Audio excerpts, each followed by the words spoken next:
All right, welcome. Thank you for your patience as we move from our work session into here. Welcome to the 6 p.m. City Council meeting. All council members are present. And we will begin our meeting with a Pledge of Allegiance. And Vice Chair White, if you would lead us in that. Please rise if you are able. And repeat after me. I pledge allegiance to the flag of the United States of America and to the republic for which it stands, one nation, under God, indivisible, with liberty and justice for all. Thank you. We'll now have a moment of silence.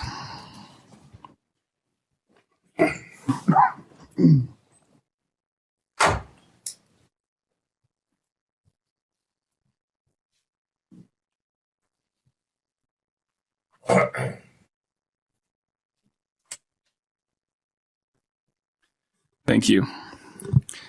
Do we have any acknowledgements from the council?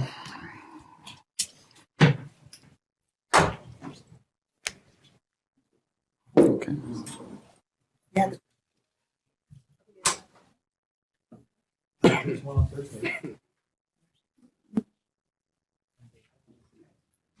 Okay.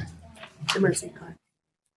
Oh, yes, an acknowledgement, I guess, with coming up this Thursday, there's the Mercy Car celebration, the commemoration of that, and there will be an event that starts in, looks like Councilmember Chiburka has her flyer, so if you would like to share that information. It's the 75th anniversary of Utah's Mercy Car. It's February 22nd, 2024. It'll be down at the Union Station at 2501 Wall Avenue. And it's at 5 p.m. There'll be an outdoor reception and then a ceremony in the Browning Theater at 6 p.m. and then live music and light refreshments in the lobby at 7. All right. Sounds great. Next, we have approval of minutes. First, we'll have a special meeting of November 28th, 2023 and regular meeting of December 19th, 2023. Vice Chair White. Yes, Chair, I've read those and they are accurate. Next, the joint work session of November 7th, 2023, the regular meeting of November 7th, 2023, joint work session of November 28th, 23, and the work session of December 19th, 23. Councilmember Heyer. Yes, Chair, I have reviewed those and found them to be accurate.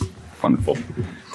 Joint work session of May 16th, 23, special meeting of the Board of Canvass on September 19th, 23, regular meeting of September 19th, 23, joint work session of October 10th, 23, and a special meeting of October 10th, 23. Councilmember Blair. Yes, thank you. I have reviewed those and found them to be correct. And finally, the regular meeting of May 16th, 23, regular meeting of June 6th, 23, joint work session of July 11th, 23, and joint work session of September 19th, 23. Councilmember Chiburka. Yes, Chair, I've read those minutes and they're accurate to my recollection, and I motion that we approve the minutes. Second. Motion by Councilmember Chiburka and second by Councilmember Blair. All in favor? Aye. Aye. All right, that's good. Thank you. Okay, we first hear from Barton Brierly, who will be presenting in our public hearing on the proposed partial street vacation of Cahoon Street between F Avenue and G Avenue. Welcome. Thank you. So this is a petition to consider vacating a portion of Cahoon Street. So the portion is just west of F Avenue. It's in West Ogden. Cahoon Street would be 23rd and Half Street, north-south. And it's just a portion of the street. The western portion already has been vacated. There's a rail spur that goes through this property. So the portion west of the rail spur has been vacated, but the portion east has not. So it's an approximately 173-foot long portion, and the petitioners own property on each side of that, and they request that the street be vacated. They would like to consolidate their properties on each side and do a development on that property. The property, they would like to do some sort of mixed use with a rezoning to do individual units with sort of a mixed use with a residence on top and industrial space or flex space below. Here's just a concept sketch of, or concept pictures of the type of development that they would envision on the property. The property is currently zoned single-family residential, so any of that kind of development would require a zone change. The existing Cahoon Street exists only on paper. It's just a vacant field right now. If you go out there and look, you wouldn't know that it's a street. In looking at this project, the main reason we're recommending against the vacation is because of uncertainties with the I-15 24th Street interchange and planning that we would need to do for utilities in the area. UDOT has been working to reconfigure the 24th Street interchange so that you'd be able to get on and off both ways, something that you can't do right now. That would be a very important improvement for Ogden. They've looked at several different configurations and reconfigured things. We also think there'll be a lot of planning needed once they come up with the final design for land use, for access, and for utilities. We would like to do a major water line through the area that would cross the freeway and get to the airport. And we've been looking at different locations for this water line. And it is possible that that might go down the Cahoon Street right away. We don't know yet since we're still doing analysis, and our engineering is starting to look at that and do the analysis. We probably won't know for another year or two the location of that. So in the meantime, we do not want to vacate the street because we want to keep it open so in case that water line needs to go there or other utilities. So we're recommending denial because of that. The applicant has talked about possibly doing a utility easement on the north of the property instead. And at this point, we just can't say that that would work. Doing a bend in a major water line like that is not simple. There's all sorts of considerations you have to do. And so we want to keep the option open for putting the water line through the vacated street. And at the work session, you asked to have a meeting with the applicant. I know the applicant and our engineering did have a discussion with each other, and the position hasn't changed. We do think that maybe in a year or two, we might have more information and have settled on it and might be able to come back with a different recommendation. But at this point, we're not recommending approval of the vacation. There are criteria that you would need to address. We actually expanded the criteria with our recent subdivision code amendment, but the main criteria that you would need to make findings on is that neither the public interest nor any person will be materially injured by the proposed vacation. And we do feel that the public interest would be injured by the vacation, as not leaving that option open for the water line easement. And we'll note that while you do have to make findings on a vacation, even if all the findings are met, you can still say no. One of the things that came up in the work session was also the property tax. So I ran some rough estimates on what the property tax is. It's about 14,000 square feet. And the amount of property tax we're collecting right now on it is zero because it's public right of way. So there is some advantage at some point if it's not needed to vacate it. If it were developed according to the current zoning, just looking at other properties in the area, there'd be probably about $1,600 in total property tax. About $285 of that would come to the city. If it were rezoned mixed use, that would probably come up to about $7,000 to $9,000 total, with about $1,300 to $1,600 coming to the city. And those are guesses based on other properties in the area. It could be more or less than that. So this has gone to the Planning Commission, and the Planning Commission is recommending that you not approve the vacation. That concludes our report.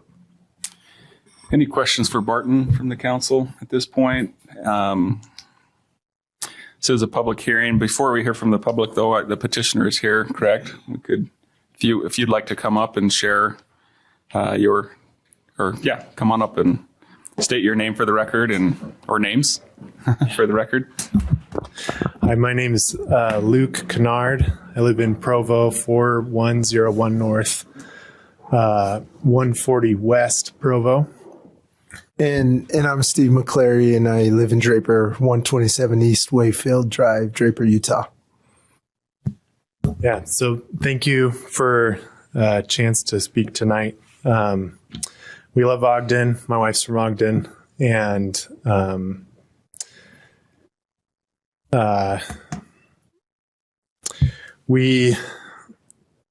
so after our last meeting, we had a little huddle with the engineers after that work session that we had with you guys. In the rain, outside, just on the sidewalk there, it sounded like there could be an option that we could work out a win-win situation. And I think there's just a few main points. You guys have seen the slides, right? We're trying to do residential kind of townhome units with commercial on the ground floor, which creates an affordable stack for both, a small business owner that's, trying to run their business out of their commercial space and live in that stacked part. The main thing that I just wanted to touch on is, so just a couple of reminders, the western portions of Cahoon Street have already been vacated. And so that's just a reminder. There are utility lines currently running along the tracks. That there's a sewer line there. And when we propose, so to have the major water line go through Cahoon Street would mean that you would need to acquire the properties on the way down to if I understand correctly, it's there's a well by the airport that the engineers are trying to connect the main trunk to D Avenue. And so you go from D Avenue to Cahoon Street, and then, Cahoon Street west, south to the airport. If you go west from our property, you hit the church's property first. There's no buildings. It's not going to be a problem. You hit Break Time Bob's property next. He's told us his property is worth $3 million. Then you hit Zach McGowan's property. He got an estimate from a broker that his building's worth $2 million. To run that trunk line west of us would mean that you have to have a 20-foot buffer between the sewer that's along the tracks. And so if you go to the north, you hit the railroads. So our little utility easement solution may not be the best solution. And going straight through Cahoon Street means that those business owners are going to be impacted. An easement going through their property reduces their value and the ability to resell, because the resale client is going to be you guys. You're going to be buying it if there's a water line going through there. It makes it not desirable to be developed. So that's a like $5 million plus ticket to go through that way, right? So when we take a step back, we're like, okay, the option to go straight through there maybe isn't the best option. The option to go north, what we proposed, isn't really a good option for you either. What would be a good solution? So if you're coming from D Avenue down Cahoon Street with that water line, you can turn down F Avenue and hit 24th Street. 24th Street is full of other utilities, what we've talked about with the engineers. And they mentioned it would be about $2.5 million to do that kind of improvement cost down that road. So, but here's the cool thing. 24th Street turns and then it goes down Pennsylvania Avenue, and it's pretty much a straight shot to the airport. So I wish I could show you the map that we drew up with the options that you've got. Besides that, you can come down D Avenue, hit 25th Street, go all the way, avoiding the UDOT road, 24th Street. There is private property on the end. There's no buildings that would intervene, but that is private property. So again, not maybe the best option. The best option seems to be the low. It's like pick your poison, right? You're going to fight with the railroads, or you're going to go through private property, $5 million, or go through 24th Street. And it just seems like if you're going to wait on the railroads, or you're going to pay a large amount to private property owners, sticking with your own destiny on 24th Street would be the best place for that water line. So there's really like two outcomes of this hearing. It's no vacation, not an option, or I believe an ordinance to potentially vacate it and work it out with the engineers.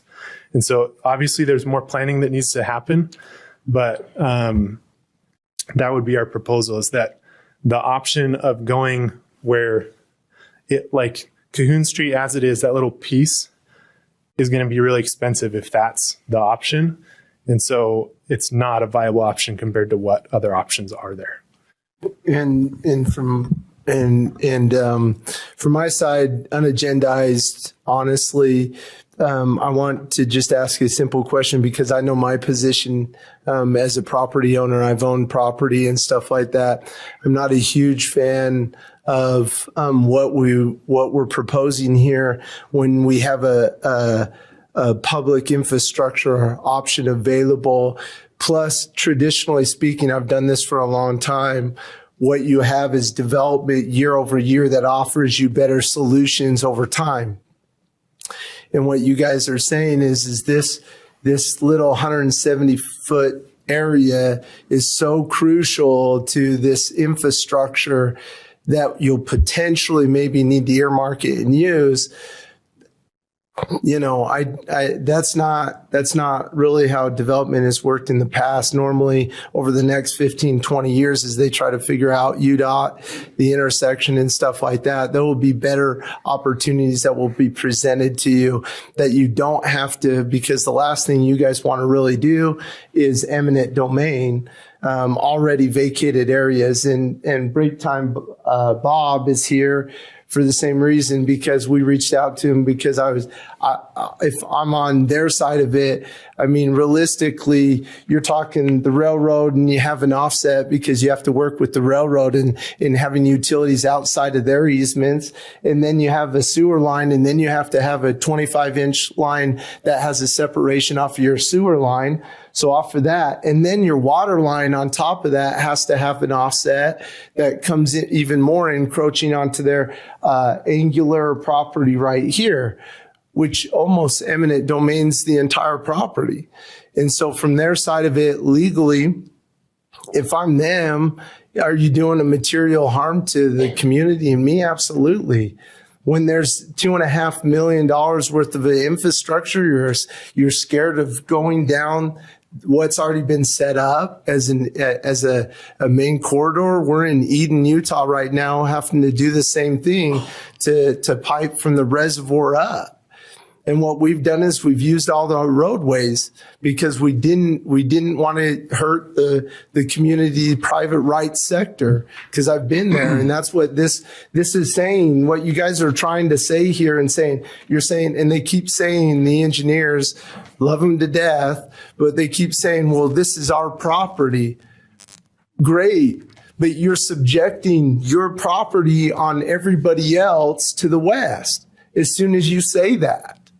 You've already vacated all the other property. And that for me just feels not in the spirit and light in which I do things, me personally. And so from my side of it, I'm just looking at this and going, you know, we proposed to the engineers at MUE, we looked at engineering options to be flexible and try to do this because it's breaking up our property the same as it's going to do to Break Time Bob and Zach. And I just don't understand what the hang up is when you're saying this is our property, that's great. But then you still, even if you do go Cahoon Street, you're still going to have to buy other people's property at a market value that's more expensive than the $2.5 million that they're talking. They're going to have to go through 24th Street. And that's what they're saying is really another option. They're saying that 2.5 is more expensive. Well, private property in the process of eminent domain in that practice from the city side is going to be more costly and time legal and purchase. But throwing that aside, we honestly are willing to even see if we can't figure something out with the engineers. We reached out to them this week after we chatted with them over the last meeting or after the last meeting, and see if there's something to work out in not fragmenting the property and hurting us that way, and rather pushing the same footage up a little bit, which we figured out with another engineer that it is possible that they could put the angles on it. They assessed that they could also in our conversation to be able to do something like that. They don't want to do that. They'd rather a straight shot. I get it. But we're being accommodating. But honestly, if I'm being candid, even the option that we're proposing of the MUE to the top and stuff still hurts when you look at the offsets from railroad to sewer to water line to off of that to what's buildable. We're eminent domaining, and we're offering you guys to eminent domain their property just the same. So that's pretty much our thought process. And the only other thing that I wanted to do was read Zach. Unless Zach, are you here? Zach McGowan, you're not here. He wrote a letter and he wanted Zach? us. Who is that? Zach's so west of us is the church. Who's the Church of God, petitioner? Ebenezer. That's us. That's us. And then Then Zach break can't time talk. mobs. Yeah. And Zach, have a letter. he He's wrote not a gonna be letter. here. So you're welcome to send that to us. And we appreciate what you you've guys shared. read that? Yeah, you can send that to us for sure. Cool. So this is a public hearing. So at this point, we're going to move to and welcome everybody who's come and see a lot of new faces in the area or out here. So thank you for coming. Just as a reminder, we desire, this is an opportunity to address the council on this particular issue. We always would like to have an atmosphere of mutual respect and civility during the proceedings, and we also want to make sure everyone feels comfortable in sharing their opinions without any just feeling comfortable sharing their opinions. So we don't allow clapping, shouting, or booing during our public meetings. So we'll have 3 minutes per person if you'll come and just state your name for the record. And if you're online, you can raise your hand or *6 to come off or to request to speak. So.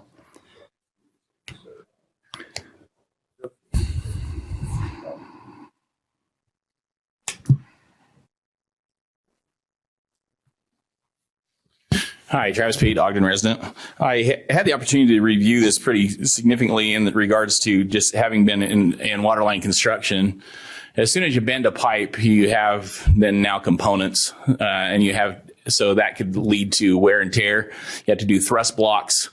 You've now ended one pipe and bent it, and then you start another pipe, and then you bend it again. And so you now have that many more components that can go wrong. And especially with the water pressure and the amount of water pressure that comes in, as soon as you start bending water, it's a significant strain engineering wise. And so as far as a matter of aspects of dividing a property, it's currently divided. If I were to buy on two sides of the street and then ask the city for the street closure, that's my right, but it's also the right of the city to say, you purchased on two sides of the street. And so it can be done in phases in the same dynamic. Build one phase on one side of the street, one phase on the other side of the street. And then if there is means and reason for a street closure, then you just fill in the middle block. It's just called infill housing. I think that it's more simply done. And the reason, as far as Cahoon Street, we just go back to 2018 when we actually even acquired a lot of that property.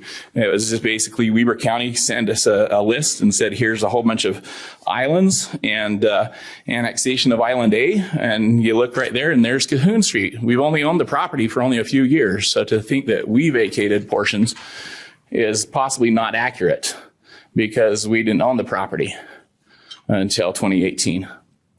And so I think the dynamic of just actually saying the engineering, we engineered over under 24th Street, then we had to talk to the state every time we want to do something or repair or any of those other types of things. And the state, at least for 12th Street, how big a concrete piece you have to pull out to patch, it's pretty significant cost for simply repair work under a state road. And the dynamics are different for ours, obviously, but once you cut a pavement, you decrease the life of that road. And so for the state to engineer it, it would be premature to do it at this point. I would say I'd wish the petitioner well, build on either side of the street, and then if it warrants, then they could come back at a later date to petition saying, oh, yes, we did engineer around this particular aspect, but we already own it. It would be foolish to try to buy it again or sell it and then realize that we made a mistake because UDOT came back with the wrong answers for us. So it'd be premature to do it today. Thank you. Thank you, Travis. Anybody else who would like to address the council on this issue? My name's John Macedoni. I'm a resident of Ogden, owner of a business in Harrisville. Anyway, I do a lot of business with Break Time Bob, and I mean, I would hate for his place to get eminent domained because, I mean, he's pretty much a medium-sized business, and he brings in probably as much property taxes that Cahoon's place. And anyway, I would go for the denial, but because I don't think it should be eminent domained. And for anybody who's been eminent domained, you know that you're just not going to get as much as what you should. So that's all. Thank you.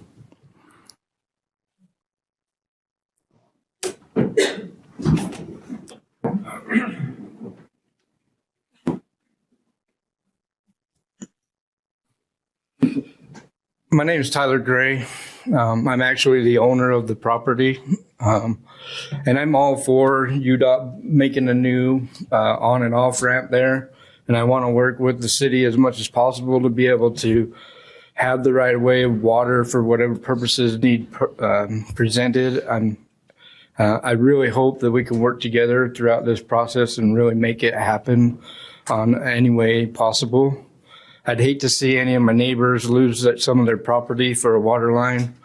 I know that has nothing to do exactly with our development that we're trying to do, but I would like to see everyone be happy with the results of our development. The city would be happy with our development, and everybody work out whatever issues that we have here that would just be able to develop and make life better for everybody and everything. So thank you. Thank you, Tyler.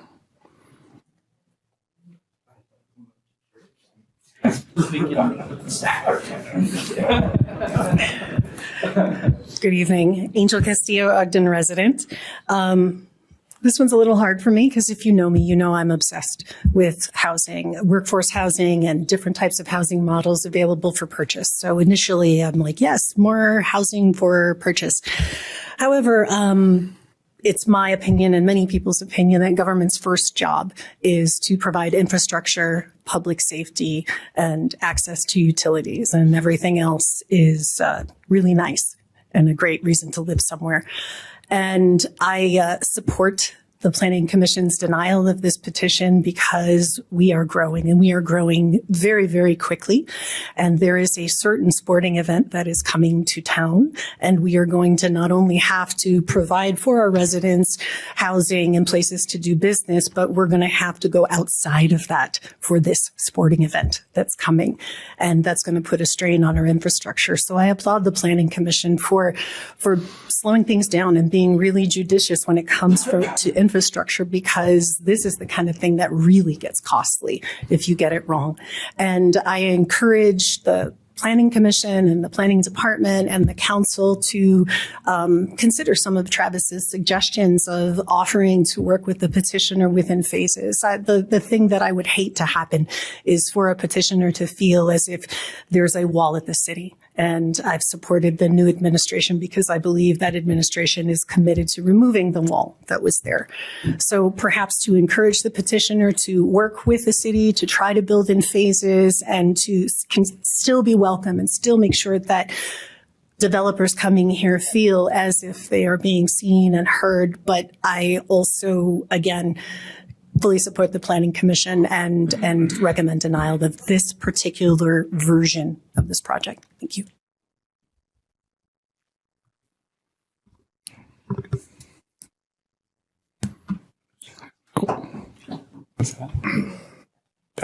My name's Robert Stark, Break Time.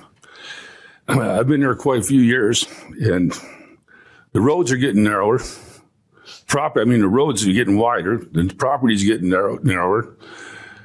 The congestion there is terrible every night, every day, and every morning, every night. You can't get in. You can't even get out. You can't even get out of the business to go turn left, turn right. The roads are. It's a mess. They plan on bringing the roads across the street to the shop for the exit off of by the American Legion there. That's supposed to be the exit for the freeway. The Grants Range Bowl is supposed to be the entrance to the freeway. You can't even get over the bridge. You know, the traffic's backed up. They're going to put a bigger bridge in to make traffic go through there for the entrance to Ogden. It's turning into a big mess there. That's all I got to say. Thank you, Rob. Anybody else like to address the council on this issue? Take a motion. Chair, I'd make a motion that we close the public hearing on this item. I'll second. We have a motion by Councilmember Heyer, second by Councilmember Graff to close the public hearing. All in favor? Aye. Okay, thank you. Again, thank you for all who came and shared your thoughts with us. Certainly, we always want to make sure we're accessible. If you can reach out to us on the phone, you can email us. If you feel like there's more you wanted to say or share, certainly that's always going to be the case. What we have before us today is just a petition to potentially deny. There's a few options, not just, there's more than a couple. Deny the petition, table or extend for consideration, or request an ordinance be drafted to vacate that. And so with that, any discussion or comments or questions? I have a Councilmember question, of course. Chaburka. Thank you so much, Chair. Yes. I wanted to hear a little bit more about the eminent domain issue. I mean, I haven't heard us talk about that, but I'm hearing the audience, people are very concerned about eminent domain. Just want to make sure I understand this. Thank you. So just what eminent domain would be when the city goes in to purchase property. But I don't know why they think we're going to do eminent domain on them. Our concern is if we vacated the street and then we had to come back and purchase it, then that could potentially be eminent domain. I know the applicant has come up with the plan that the city hasn't come up with that could possibly do a water line through other properties. And so they have suggested that if we did that there would be requirement for an eminent domain. We have not mentioned that ever. That's just something that the applicant has. Why they were under that impression. Yeah. Okay. Any other questions or on this side? Just as for a discussion amongst ourselves regarding this. It sounded, well, I don't know if it sounded like this or not. It sounded like maybe there was some potential that between our engineering staff and the petitioner that they could maybe work something out at some point. If we had to decide today, I would probably vote to deny the vacation.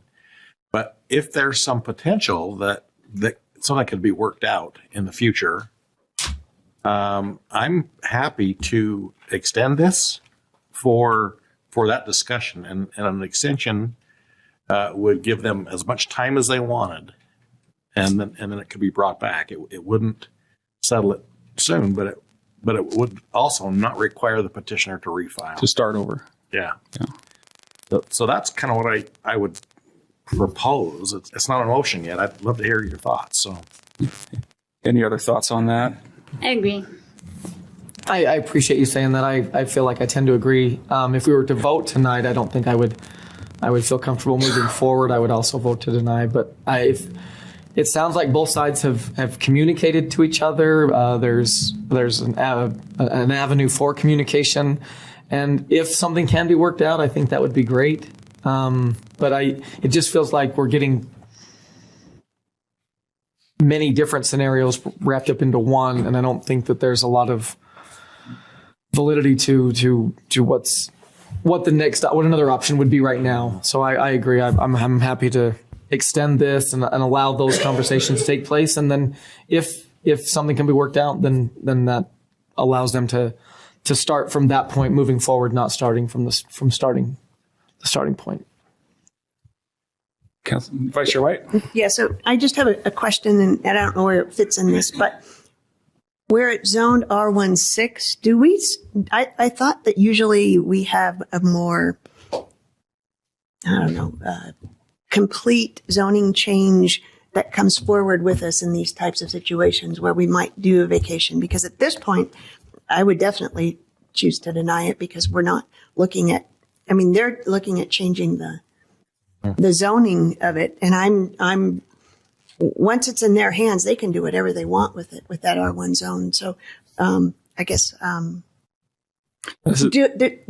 we normally have them come together with a vacation? Look over here at our planners here. They can, and I think in the past it's happened before, but in this case, it's the process in which that the applicant has chosen to take this. I think they realize at some point, if they want to do what they want to do, which was in the presentation that you saw a few weeks ago, that this portion of road will need to be vacated. And so I think they just understood that it needed to happen and figured that's cheaper and takes less time to do a rezone. And it was worth it to them to ask the question. So it can come at the same time, but it doesn't always come at the same time. Yeah, I think that's a good point. The fact that once the street's vacated, then it can develop according to the current zoning. And I love the idea of the project. I love the idea of the development that could happen down there. Everything's being proposed. It does seem to be a great thing for Ogden. So just I think getting all the pieces in place. I like several mentioned would probably vote to deny just based on what we have right now. But I am also in favor of extending if we can maybe give it more time to figure out how we develop it all together. Chair, I would make that motion then. Well, I'm not want to interrupt you. So. Oh, thank you. Well, I just want to. Thank you. I just want to commend Luke and Steve and Tyler. Thanks for coming forward. Thanks for bringing this to our attention. And I agree with our chair that I think this is a great project. I think some work needs to be done, and just encourage you to do that because this could really be beneficial. This would be a nice project for you. But I agree that there's too many loose ends for the city for us to move forward at this time. So maybe that extension is a good idea. So thank you. Then, Chair, I'd make a motion that concerning this proposed vacation of portion of Cahoon Street, that we extend this discussion to allow the parties, the engineering for Ogden City, to work with the petitioners to see if there is some method by which it can work for both sides. And that's my motion. I'll second it. Okay, we have a motion by Councilmember Heyer and a second by Councilmember Myers to extend the proposed street vacation of Cahoon Street to give us some time. This is a roll call vote. Voice vote. Oh, this is a voice vote. Okay, yes, thank you. All in favor? Aye. Any opposed? Okay, thank you.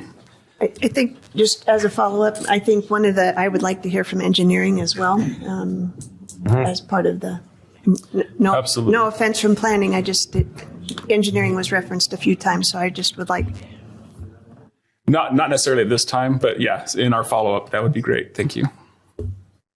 And Chair Ritchie, Yes. might be helpful to explain what extend means, because it's kind of a unique procedural thing that we do here. So if the council were to table the item, they would have a date certain. When we extend it, there's not a date certain. It allows the parties to get together and work together to see when a good time. It might take 6 months. It might take a year. It might take a week. So what will happen is at the next regular meeting, which is actually March 12th, council staff will come back with a proposed timeline. In this case, it will probably be a little bit open, right? So that just because this is a difficult issue and there are some other parties you want to hear from, but that's the procedure. Perfect. Thank you for that, Janine. And Chair, just another follow-up, and I think Councilmember Heyer said it, is that then you don't have to go through a repetition, and so we're just trying to not have you do that if there's a compromise. Right. Chair, if I could just add one quick thing to what Janine said. Another part of extending an item is that we send out a new notice. So if, as Janine mentioned, if we table it, everybody would know the date because it's open. That was the compromise, is that we would send out another notice. So all the folks would get a notice again when this comes back to a meeting. Okay. All right. Very good. Thank you. Okay. Moving on to our fifth item on the agenda, we have reports from the Planning Commission. We'll have Deputy Planning Manager Joe Simpson, sure enough, come on up and talk to us about the proposed rezone of 218 Chester Street. Awesome. Wonderful. Council, it's good to be with you tonight. Thanks for having me. So this, as mentioned, this petition is a rezone, and we're looking at a rezone from an R16 to our new R2S zoning, and this is to allow townhome development on a property here off Chester Street. Chester's not a common road, but this property is located close to between Grant and Lincoln, just off of 9th Street. And so what is being requested is taking really this larger single family zone property and providing some infill options for it. It's over 2 acres in size and located in the Lynn Community Plan. The intent is that they would be able to develop a townhome project, and that would be what would be pursued if rezoning is approved. Just to give some aspect to this, there is 2 parcels that make up this property, and those would have to be done as part of a subdivision, put together and platted out. The property is also accessed through a right-of-way off of 9th Street. And that's currently serving an existing single-family home on the property. The applicant has indicated that they would be keeping that existing single-family home. It's in really good condition, and they'd like that to remain and then develop townhomes with the development. As far as regards to the easement on the property, was not able to find anything as far as recorded on title, but do know that there is an established easement, either prescriptive or easement by necessity.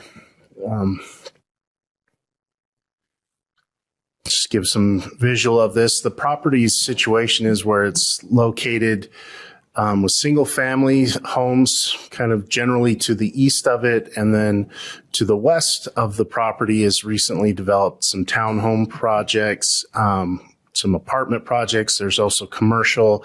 We have Wall Avenue as well. This is a concept plan, and in no ways is this what the final product would be, but just to give an idea of units that could be developed on the property.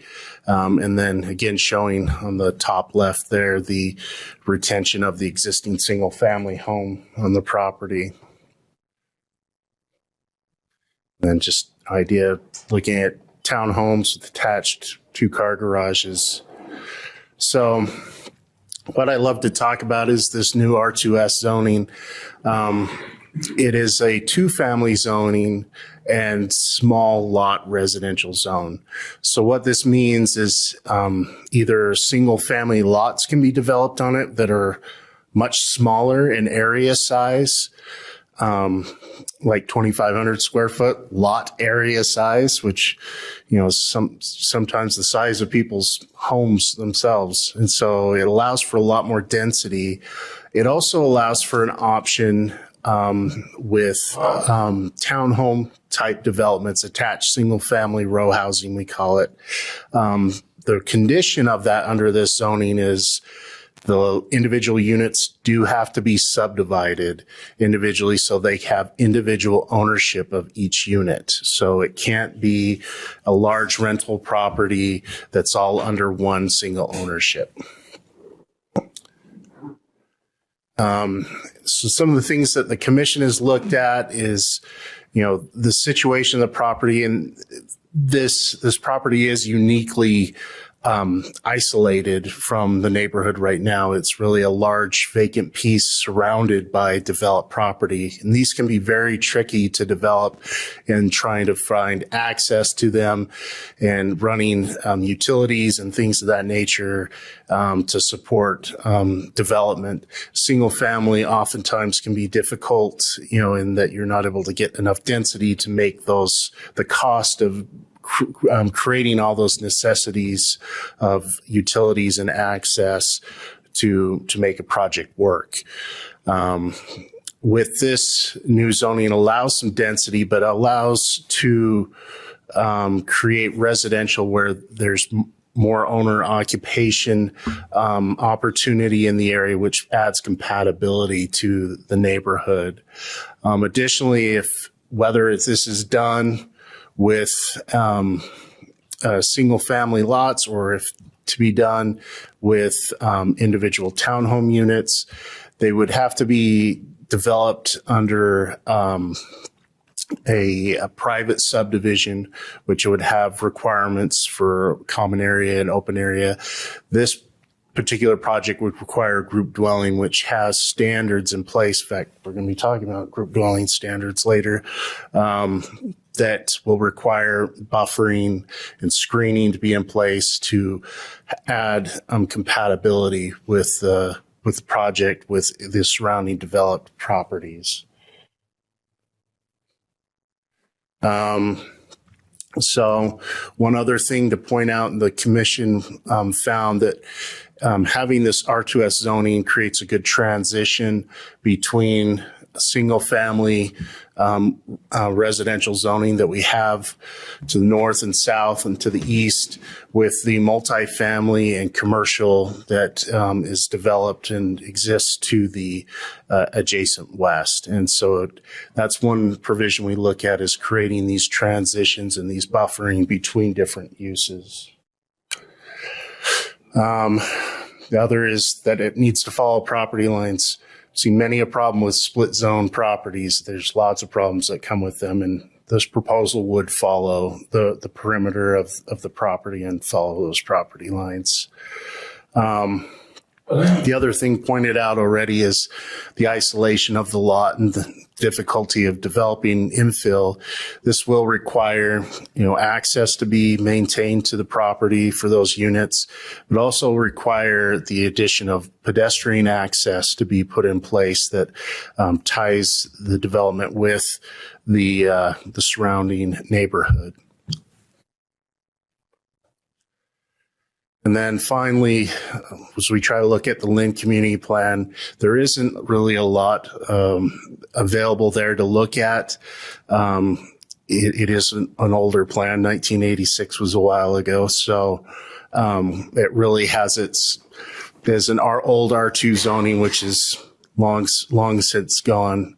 But the commission and staff have felt with the criteria and provisions of the general plan that there is support to have this zone of the property to R2S So with that, the Planning Commission recommends that you approve the rezoning from R16 to R2S. Thank you. Any questions for Joe before we accept public input on this item? Hey. Sure. So, Joe, you mentioned the cost of bringing utilities into that property if it were developed differently for individual residential homes. And that may be the case. That's often a problem that we have with infill. It's just getting to run utilities, and you may only be able to get a couple of homes, and the cost to put in those kind of utilities to support the development or to put in a long access. You may have to do fire hydrants, and all these things add up that may prohibit the development from occurring. And so that's one benefit to this R2S zoning, is allowing infill that's more compatible in these type of environments. So is that development cost something that a developer would want to undertake if he had enough homes there? Or? Yeah. And that's why I think the beauty of the R2S zone is it does allow more density, but puts restrictions of how the properties are owned and the units are owned to support that development of these kind of more challenging properties that we commonly find in the city. Joe, you've probably done this calculation, and I might have asked before, but what's about how many units can you get on an R2S versus an R16? An R16 would require, at a minimum for interior lots, 6,000 square feet, 7,500 for corner lots. R2S, whether it's single family or townhomes, it's 1 per 2,500 square feet.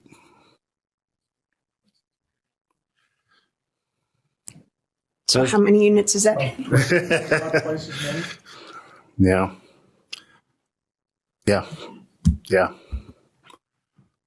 Does this R2S allow stacking? Does that work in this? To have a unit above another unit? No. Okay. Makes sense.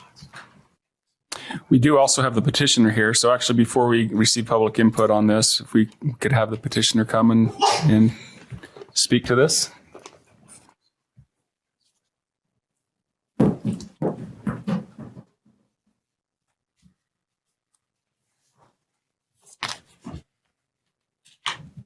If you would just introduce yourselves for the record. Sure will. Thank you. Respected council members, my name is Gary Cannon. I live at 1397 West, 13400 South, Riverton, Utah, not Riverdale. So I have a little further bit of a drive, so thank you. I'm also on the planning commission in my city, so I respect the effort and the time you put in. Rick Southwick, 2532 Fillmore Avenue, Ogden. We were contemplating letting any of the residents and neighbors, we were going to defer to them and let them speak first, but I think we may answer a few questions that they may have. We are, this is going to be a individually owned property. We're not building this for rental. The property to the west of us are townhomes, and they were built for rental purposes. Nothing wrong with that. Most people need to start off renting, and this is not one of those. This is where we want people to start off owning. I would like to give you some statistics that just came out last week. I'd like to give you a little bit of a blueprint on what the state of Utah is, what you may or may not have read or heard on the news. I'm very proud of the fact that my wife and I have 5 children. I'm very proud of the fact that we have a house large enough to house 3 of our older children. I'm not happy with the fact they can't buy a home, but I need to give you some numbers so you know what the real reality of the world we live in right now is. And I apologize, I'm a little bit hoarse. The inversion kicks my butt, so I'm down my way. It's a lot worse than up here. To buy a $500,000 townhome in Salt Lake County right now, your mortgage payment would be $4,100 a month. now. $500,000, $4,100 a month. On top of that, you have to make $110,000 annual income. I don't know too many 21 and 22-year-olds that make that kind of money. I know my children don't. So we're happy the fact that we have a house large enough to house 3 of them. Last week, we listened to the governor in a conference we were in, and he made a very bold statement when he said 75% of the eligible property owners in the state of Utah, if they did not already own a home, could not qualify for a median priced home in the state of Utah. I found that very profound, that 75% of the people in the state can't afford to buy a home if they didn't already own one, if they didn't already have an address and hadn't got some equity built already. On top of that, a more disturbing figure is that's generally 2 incomes that get you there, and a very large amount of people, homeowners, up to 20% of their gross income is going to daycare right now. We're in a very interesting time, and we're trying to fill that gap. This is an infill project, which does come with some challenges. We do need you to know that any improvements that are done to this property, they will be brought up to city standards. We're not going to leave anything in place that will not accommodate what the city requires us to do.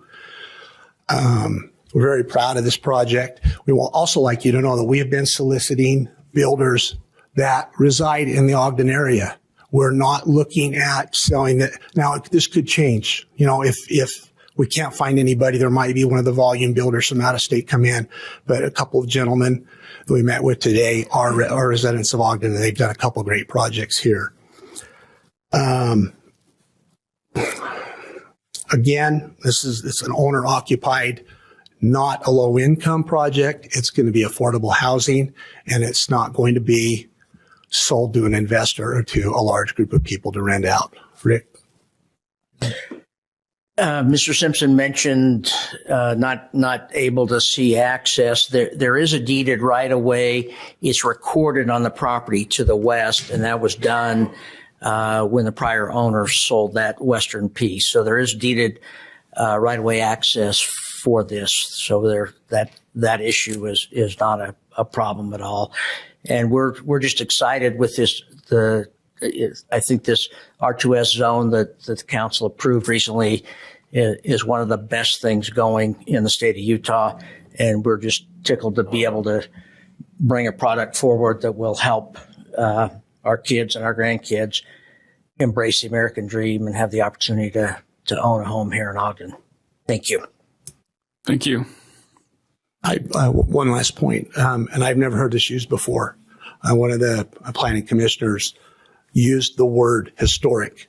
We realize this is the very first time this has been presented to you as a council, and one of the commissioners said this is historic for the city of Ogden. And I've never heard anybody say that. I was very proud of the fact that somebody would use the word for that. So hopefully this will be a tale of, we're going to set the bar high and make you guys proud of this as well. Thank you. Any questions for the petitioners from the council? I yes, do. Councilmember Hare. And it isn't that I don't trust you at all, but you mentioned a couple of weeks ago in the work session that this was important to you, and I believe that it is. What tools are you going to use to make sure that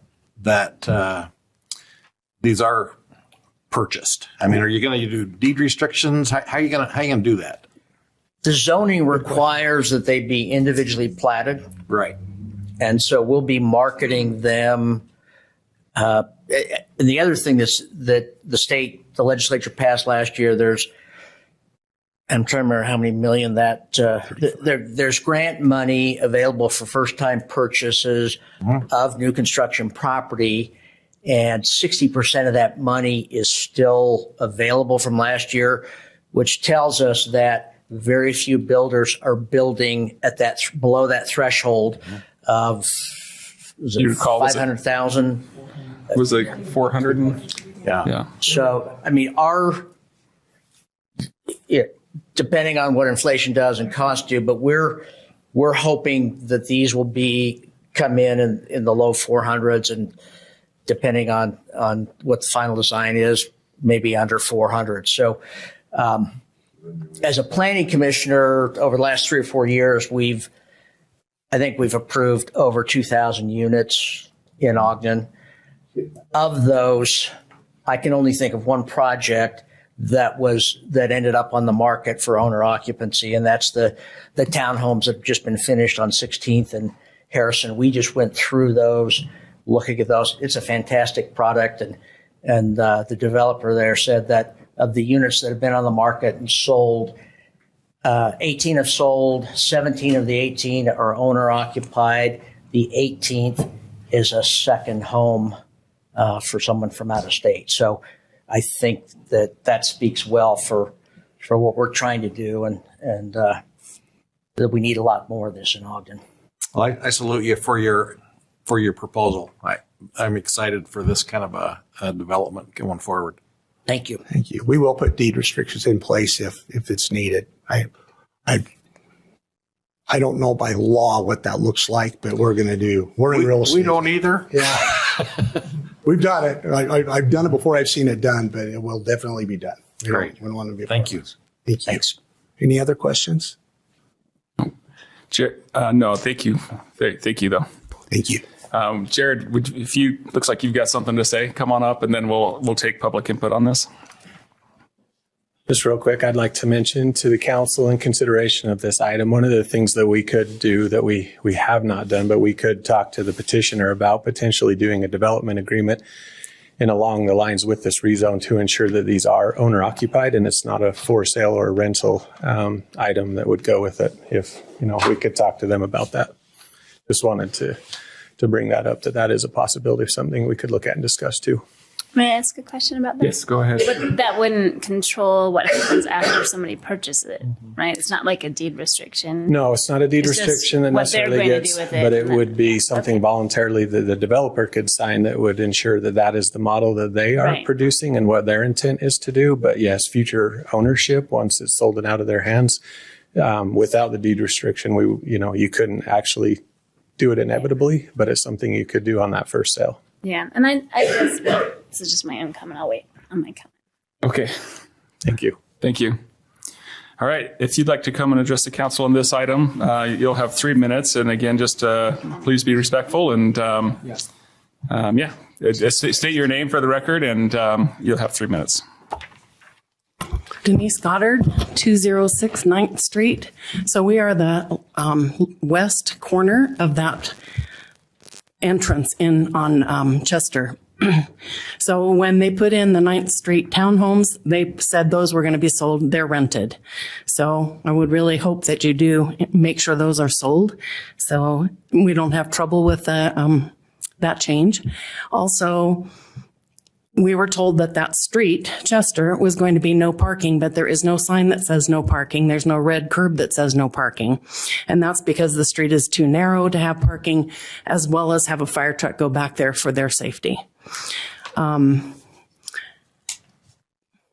We would like not to have that back there with 31 or whatever the number is going to be apartments, because they will all come right by our house, which is closest to our bedrooms.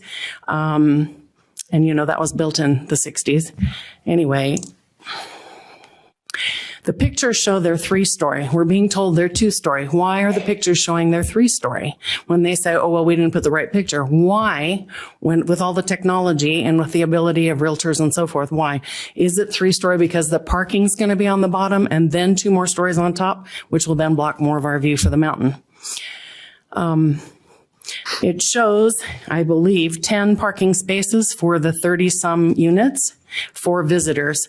Behind us, we have 15 townhomes that have 7 parking spaces that are already being used by the 15 people who live there or 15 units that are back there, because it's 2 parking spaces per each of those 15 condos. But there's no place else for them to park. So those 7 were supposed to be for visitors, but they already have someone there because they're 3-bedroom apartments. So of course you're going to have a teenager there or a third person renting or whatever, or living there. So where are they going to be parking if they're not allowed to park in their units, on the property on the west or the east of Chester, and they're not allowed to park on Chester itself? Then are they going to all be up and down our street? which, you know, that's public property. They can, but then where are the residents going to have the extra people when they have people over? So those are my questions and my thoughts, and my time is up. Thank you. Thank you.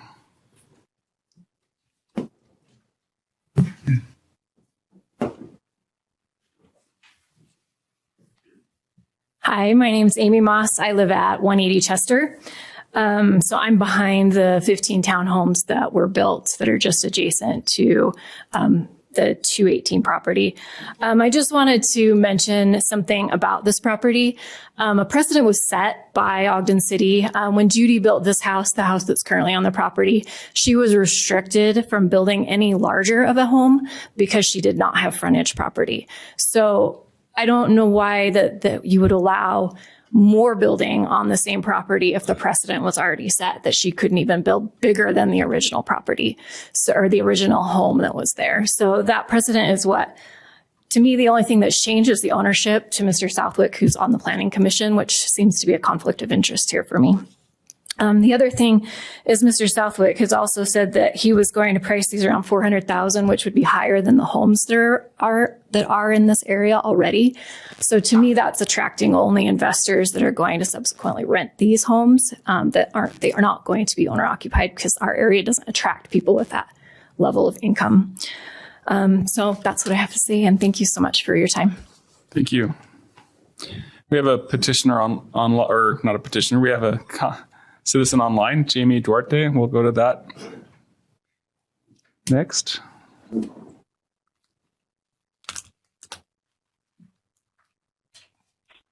Hello. Hi, I'm Duarte, spelled like Jamie, so I understand. Okay. I live on 250 9th Street. So you're adding all these new homes, all these new cars that are going to be coming. So you're adding, say, 2 cars per household, probably 3. That's 90 new cars that will probably be, if not more, that are going to be coming down that little hill that's right in front of my house. That they're gonna have to go down. When that hill freezes, I always get cars in my front lawn. My neighbor's house has already been rammed into by a dump truck. So we are adding all these new cars. Plus, we're also adding down my street 2 apartment complexes that are already adding even more cars. How are you guys going to give me the safety of my family and my child and my wife that we're going to be able to live safely and no one's going to come plowing into the front of my house when you're adding all these new houses? I've given them the option if they wanted to buy my property so that they could have a straight drive right into their houses. But that's something that still has to come up and something that has to be drawn up. But other than that, I'm expecting a whole bunch of cars coming into my front yard and maybe through my living room. And I really do not want that.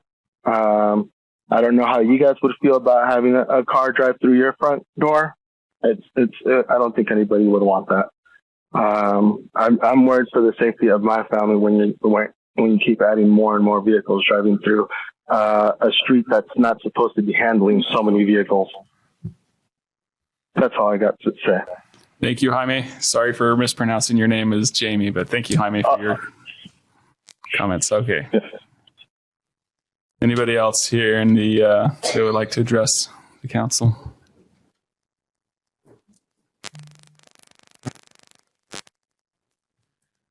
My name is Bart Wallace. I live at 242 9th Street.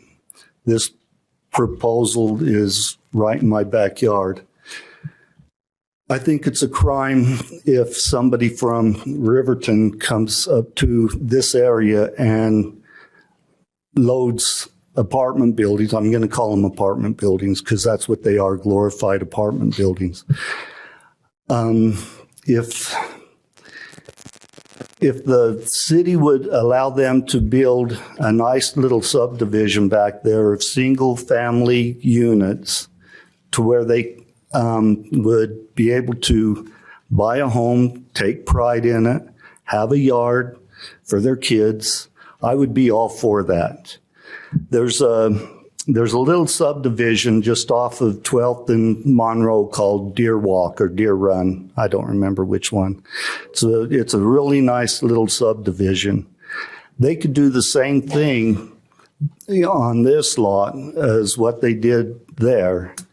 And I believe that if the developers weren't so hell-bent on building these townhomes, they could see that it would be easier for them to sell nice individual houses than it would be to sell a townhome.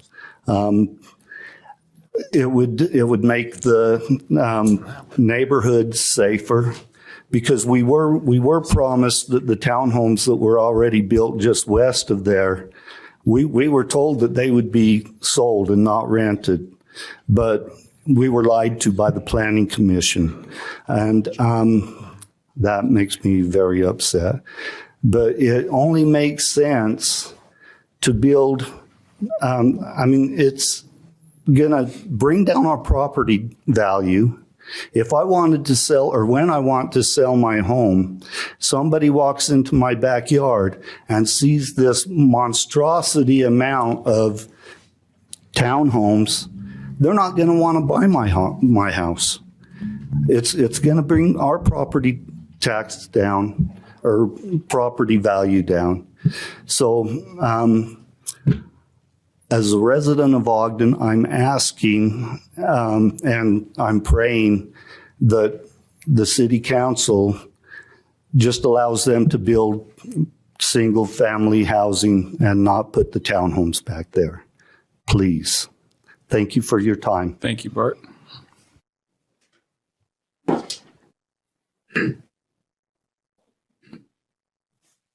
Hi, I'm Jana Bostic. I live at 263 9th Street. That hill that Jaime was talking about is right next to my house on the west side, and it is really dangerous.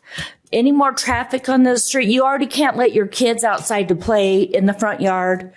There's so much traffic, and they go up that road 90 miles an hour. You can hear them and just watch them zoom by the house. That road is already dangerous enough. If we could just leave this for single family homes and not put that much more traffic down our street, it would help us out a lot for the people who already live there. Thank you. Thank you, Jana.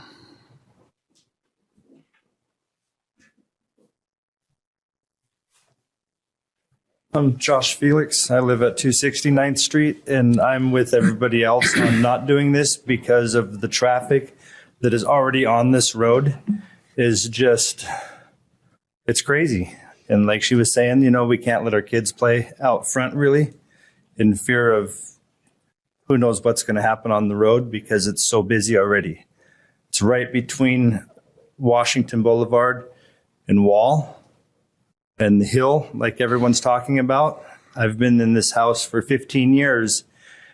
And last winter, the gentleman that called, there was 3 cars in his yard at the same time last winter. And I just feel that any more traffic on this road would not be good. Thank you, Josh. Good evening. My name is Fred Goddard, 206 9th Street. I live with Denny on the corner of Chester and 9th. I'm talking about infrastructure. You know, we talk about that all the time. I'm all for affordable housing and all that, but we've talked about that little Chester Street being 2 lanes. We've already got 31 cars coming in off that new area they built. Now we're going to add another 30 or 40 cars coming off that area. My bedroom's right there. I get to hear the little bottle rockets when they come in, and I know, we hear that every night. But as far as the other gentleman just said, if it be single family homes, that would be fantastic. But like I said, they built the 2 stories right behind us that the council approved. I used to have a beautiful view of Ben Lomond. I just watched the sunsets, sit in my chair, retired, enjoying it. I can't see that anymore. Now I have a big white building through out my window. When the sun hits that, it's like snow blindness. I can't even have my drapes open during the day. I have to close them during the day because I can't see. Same thing's going to happen to all these people a little further down on the west. If they build these 3-story condos, and if they allow them to paint them white like they did the ones behind me, they're going to have the same issue. They're going to lose their view, their serenity, and we talk about the dream, the American dream. Have a home that you can enjoy and look out. Well, you guys are building these big condo. It looks like Ukraine around here. All these buildings you're letting them build. Just down to us from us on Wall Street and 9th. You're gonna have another 100 units in there. So 9th Street, a little 2-lane street, you're gonna have another 200 cars coming in and out of there. And we have a little daycare center where there are kids being loaded and unloaded during the day. The traffic is ridiculous, and it's gonna get worse. So just take that into account, if you would. Thank you. Thank you, Fred.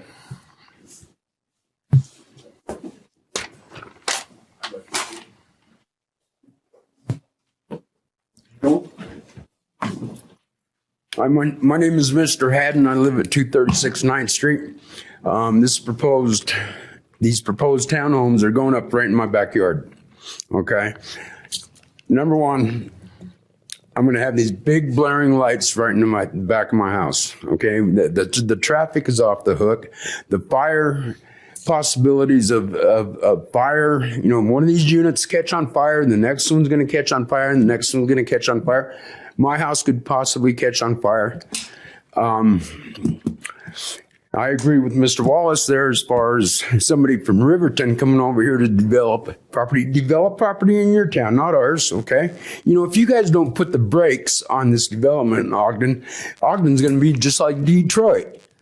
And you guys know it as well as I do. That, all these buildings going up and all this, development, somebody's getting paid. Okay, I'm not getting paid. I want to know who I send the bill to for the money that I'm going to lose on my house, my property. It's already going down. You put these monstrosities in my backyard, and I'm going to lose, I don't know how much I'm going to lose.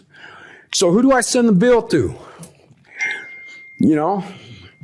I'm sorry, I'm trying to bite my tongue, but these poor guys that got those townhomes built in their backyard, I feel sorry for them. Well, I'm about to endure the same problem. Okay, you guys want to build townhomes there in my backyard? You come down there. You buy my house from me, and you come down and live there and see how you like it.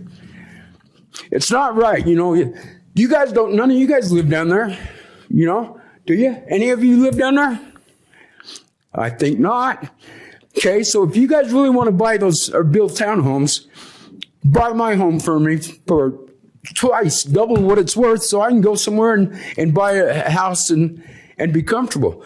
I'm almost to the point of being restricted to my house because of my health conditions, and so my quality of life has gone from here to here, and it's going to go even lower with these townhomes. And there's going to be the traffic, the crime, the fire, the noise. Right now on my surveillance cameras, I got video of people coming into my yard late at night, snooping around.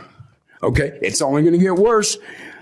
And if you guys think that those are only going to be owner occupied, you're up in the night because they're going to rent them. And I'd like to sit here and say more, but I apologize for my heated opinion. All right. Thank you. Thank you. Thank you, Mr. Yeah. Hi, Travis Pate. I had the understanding that we should not spot zone, and yet this is exactly what this is. It's a spot zone. And that's the dynamic that we're now getting rid of with even Weber County giving us the property in 2018. We were decreasing spot zoning, and we were going to say it's zones for its surrounding area.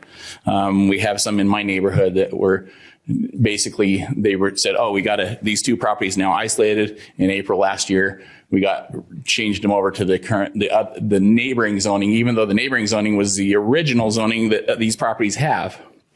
As far as ownership, deed restrictions, CC&Rs, those types of things, We have the Jefferson townhomes, which are obligated through the CCNRs to be owner occupied unless you're military, active duty military, or some other dynamic that shows that you're serving our country, obviously.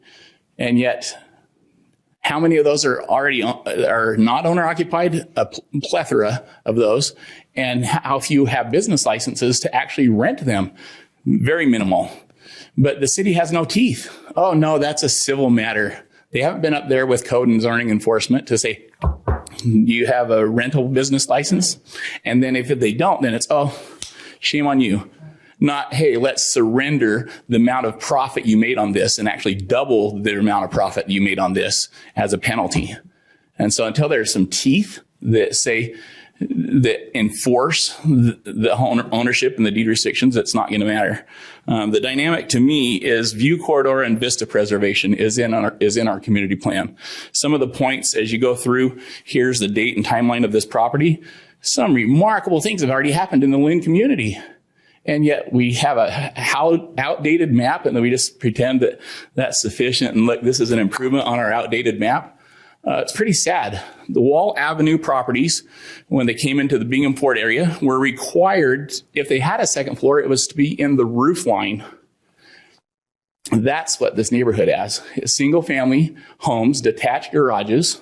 Just Google Earth.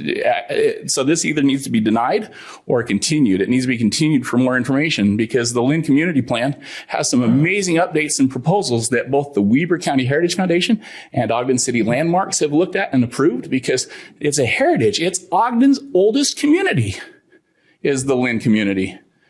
And yet, oh, wait, 7% vacant land. We're taking vacant land to shoehorn some density. And I don't think it's fair. Part of the general plan talks about light, and the light that is necessary to come in from the southern exposure, and all of a sudden your backyard's now shadowed because this monolith. So I'd say it either needs to be denied or continued, because more information needs to happen. Thank you. Anybody else?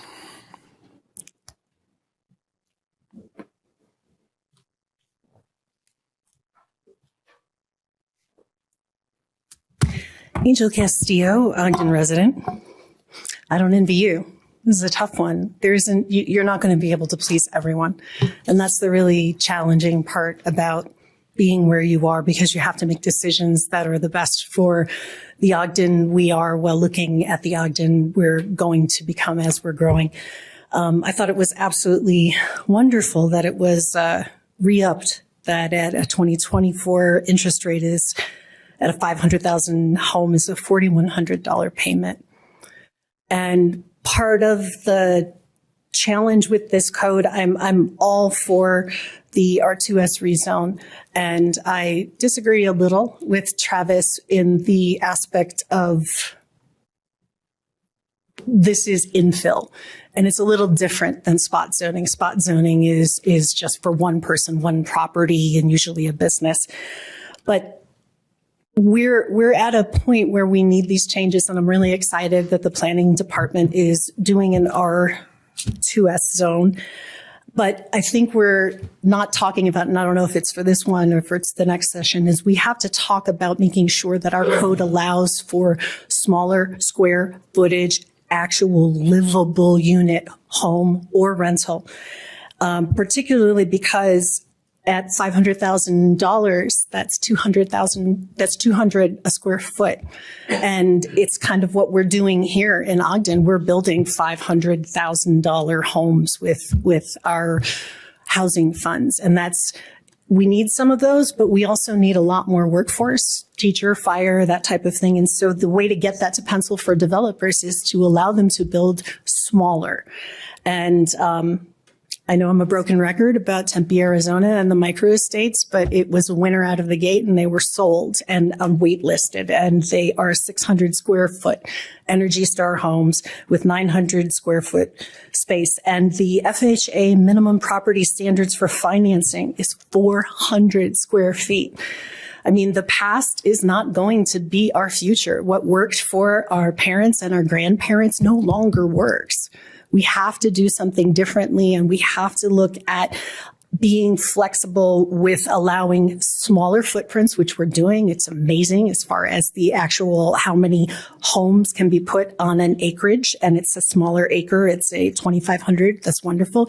But we have to look at the units. And let me know if you want me to put you in touch with a national lawyer that does restrictive lease covenants, because that is your answer. Thank you, Angel.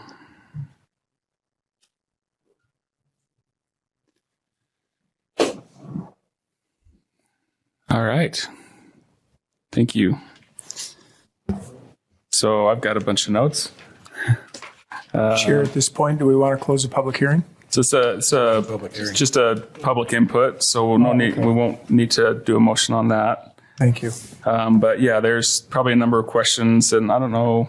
Chair. Oh, go ahead. It might be well if we, the petitioner actually wanted to let the people speak. So sure. And then, but they could respond at this point. I think that would be a fair time is to give them a minute to respond to some of that.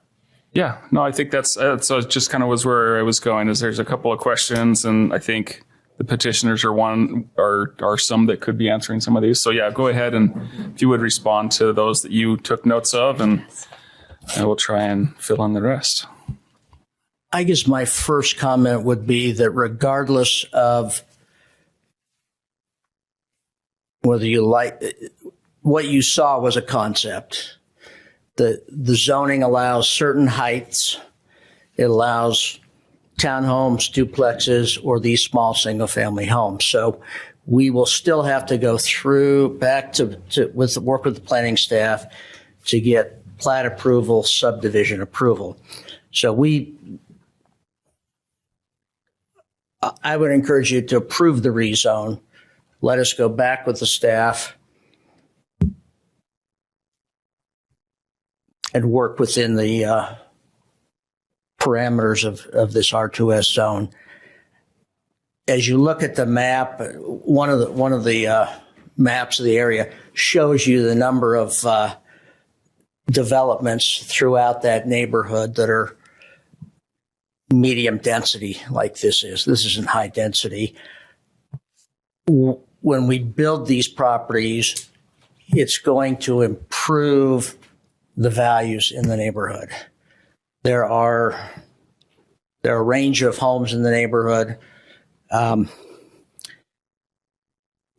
thing that's been brought up about the steep hill, that is, trying to think it's a side street. Child's. It's well used. Well, it's a side street. Please, excuse me.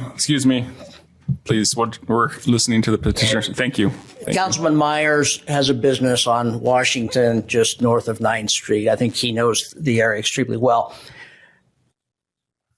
I don't know why anybody would drive up and down that when the conditions are icy. You have the rest of that neighborhood's flat. 9th Street to Wall, 9th Street to Washington, Grant, lots of ways in and out of that neighborhood. I don't see many people in this development going up or down Childs. So I think that's. Can we ask him? Yes. Any questions? Sure. Has there been a traffic study done in that area for the development? Not yet. Not to my knowledge. I've been there morning, noon, night. It is a quiet neighborhood. Not a ton of traffic anytime I've been there. I'm sure there are Can we times. just hold on? Sorry, real quick. Sure. Brandon, is there a way to get the closed captioning? Oh, I'm so sorry. Yeah. Thank you. Thank you. Go ahead. As a citizen, as a member of the Planning Commission, nobody likes to see change. None of us do.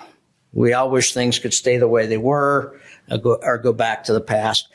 And the reality of it is that's not an option. What we're trying to do is create the best future for ourselves, for our families, children, and grandchildren. That's, Gary, I don't know what else you want to add. I was wondering, do you want to speak to your position on the Planning Commission and how you've been involved in this project? Somebody brought that up. Sure. I'm in real estate. That's been my career for over 35 years. I think I bring a valuable perspective as a planning commissioner. As a commissioner with a project like this, as anyone would be, I recused myself, was not involved in the deliberation, was not involved in the voting.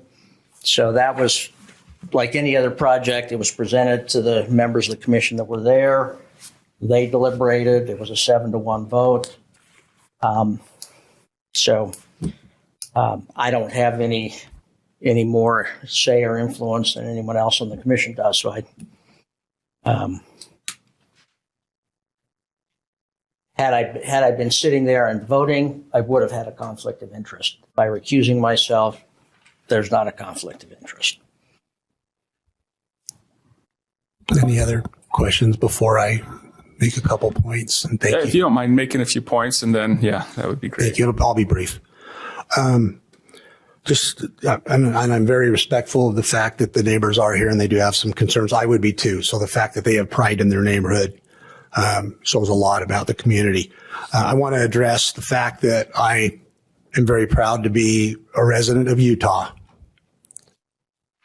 Over 50% of the projects we're approving in Riverton City right now are from out-of-state developers, not Utah developers.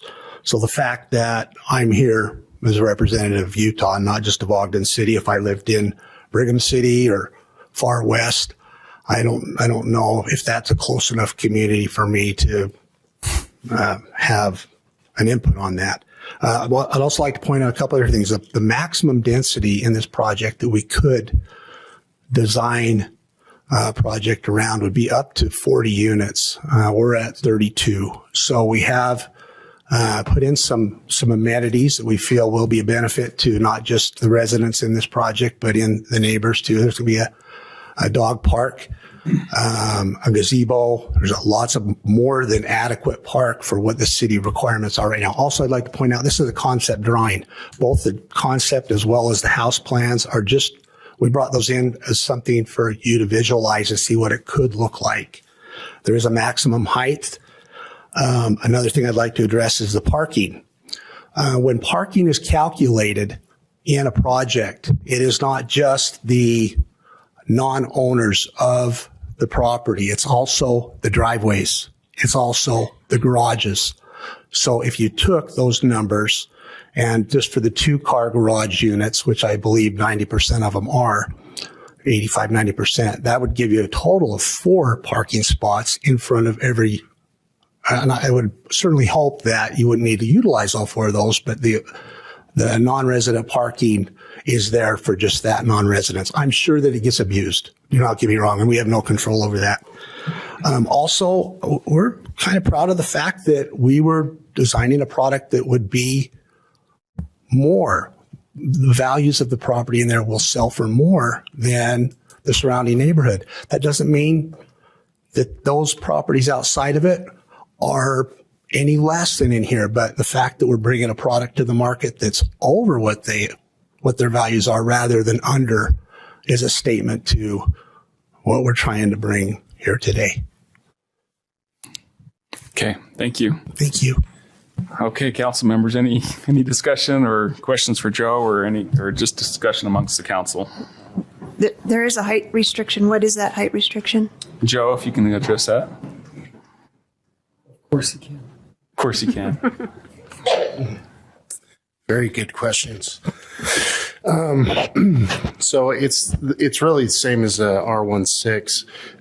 It's 2.5 stories or 35 feet. So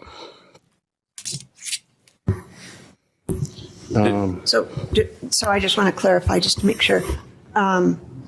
If I built a single-family dwelling, I could build it as high as the same units these guys are proposing. Is that correct? Correct. Can you talk to there's a concern about lighting coming from these buildings, like the shielding or what would be required in those cases? Yeah, so we do have a code that requires light to be contained on the property. And this has been an issue that's come up. We've kind of always had this code, but when issues have come up, we've now require photometric plans with all new developments. And so that shows all exterior lighting. And our policy is that it doesn't exceed more than 1 foot candle across property lines. So that would be held to with the development as well. So we don't have those problems. So if somebody does have a problem with that, would they call code enforcement? Yes. Yeah, so if you have that problem, call code enforcement. Yeah. And then I think I'll make mention too with the IC roads. I think that also is where it's a city road. We probably need to look at maybe some potential maintenance there. So I've made note of that, and I'll probably reach out to our public works and let them know of those concerns. So. Is there a traffic study required when they do the development? They can be required as part of the site plan review, which is something that we would look at if, the rezoning goes in play, then they do all the engineering for the site, and then engineering can require a traffic study if it's deemed necessary. I was just thinking, especially the conversation about Chester Street and fire access and maybe some no parking needed there or something. I know we might need that already, even without this development. I can't say that. The petitioners haven't just thrown this at us. They have come with their concept plan to our concept review team. The fire marshal has looked at it. There are some comments that have been made, obviously having the turnarounds, hydrants, things of that nature. But there's definitely have given that information. Joe, sorry. Go ahead. If you are going to look at that, look at some other issues. I do think those were valid arguments about they were told or promised that there would be no parking on that street, and that hasn't happened. I don't know if we could find out more. If I would be happy to look into that. I know it's hard because it's not a public street. It's a private right of way that's actually owned. And so the property has functioned having access to this right of way, as have all the other homes and even the new townhome project that is developed back there. So, we can, I think I definitely need to talk to the fire marshal if there was that was my next point. It's just to double check on emergency services also. Yeah. And then just to touch on ownership requirements for that development, it should be noted that the group dwelling code that we have and had when that was approved, we don't have any code that requires units to be subdivided. A developer may tell us that they're going to do that, but we didn't have any codes until we had this new R2S zone. This is the first zone where it's really a game changer in that amount, in that viewpoint, because it is something that can be required under the zoning code. And so that may help with people understanding that project versus this project in the zoning. Do I have a question? In the conceptual pictures of the project, slide 25 in your presentation, it shows that that these homes are 3 stories, and I'm not sure how that fits in with the 2.5 story. Yeah, that may be an issue because the half story, there's a definition of that where a certain amount of the story has to be underground, 50% of the adjoining ground, and so that is something. Yeah, we'll have to work with the petitioner on. As they've mentioned, that really isn't a plan that we're reviewing. It's conceptual, just kind of showing that we want to do townhomes, attached single family homes, not apartments, not duplexes, showing what those would kind of lay out. So there's definitely going to be some changes that'll have to be made. Just to make sure. And that happens, if this were to pass, this is just the rezone. Once the rezone, if this passes, then they would go and work on Absolutely. On Very good question. Right, so, we would do another notice. There'd probably be a couple. I know of probably there would be at least 3 that would have to occur. There would have to be a preliminary group dwelling review, a final group dwelling review, and then there would also be a private subdivision review that would have to occur. So there will be 3. There's more public meetings to be held. This is just considering is an R2S zone work for this property. Thanks for clarifying. You're welcome. There's just one more question before you leave. Yep. I think. At least one more question. Yeah. So I think Amy Moss mentioned something about the frontage of the property that's there now. What was that, and what? And the only thing I could think of where it was talking about, she was mentioning an addition restriction is potentially with the size of building, and maybe there was some fire code issue. As far as zoning, it's established that the property has access rights to it. If someone was proposing to create a lot without street frontage, there would have to be a special variance obtained from the Board of Zoning Adjustment. But where this property has established rights and the petitioner has clarified that those are part of the property, then it would allow it to be developed. The only thing I could think of is there may have been some restrictions related to fire or potentially building codes for doing that kind of addition, being so far off of Chester. And it may be that with this townhome project that was recently done, there's improvements or widening with that has made that not the case anymore. But hopefully that answers your question. I'm speculating, but that's kind of what it sounds like.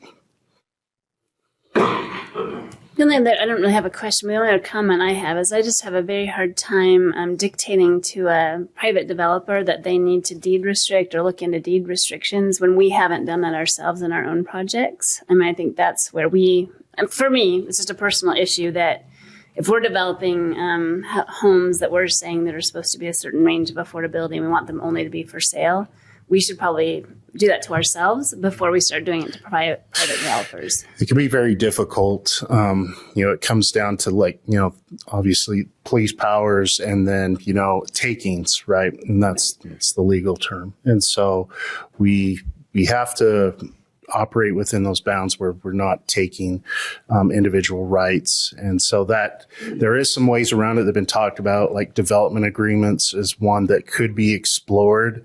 Voluntary deed restrictions could be done, but there's all kinds of legal obstacles that are above my brain that would have to be explored and looked at.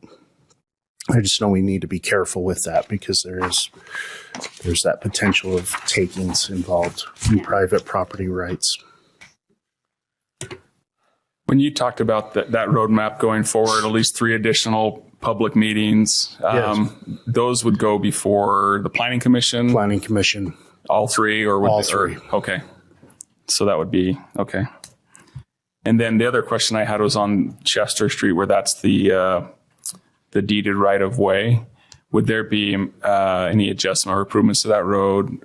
Requirements it sounds like it's a pretty narrow road and could. It is.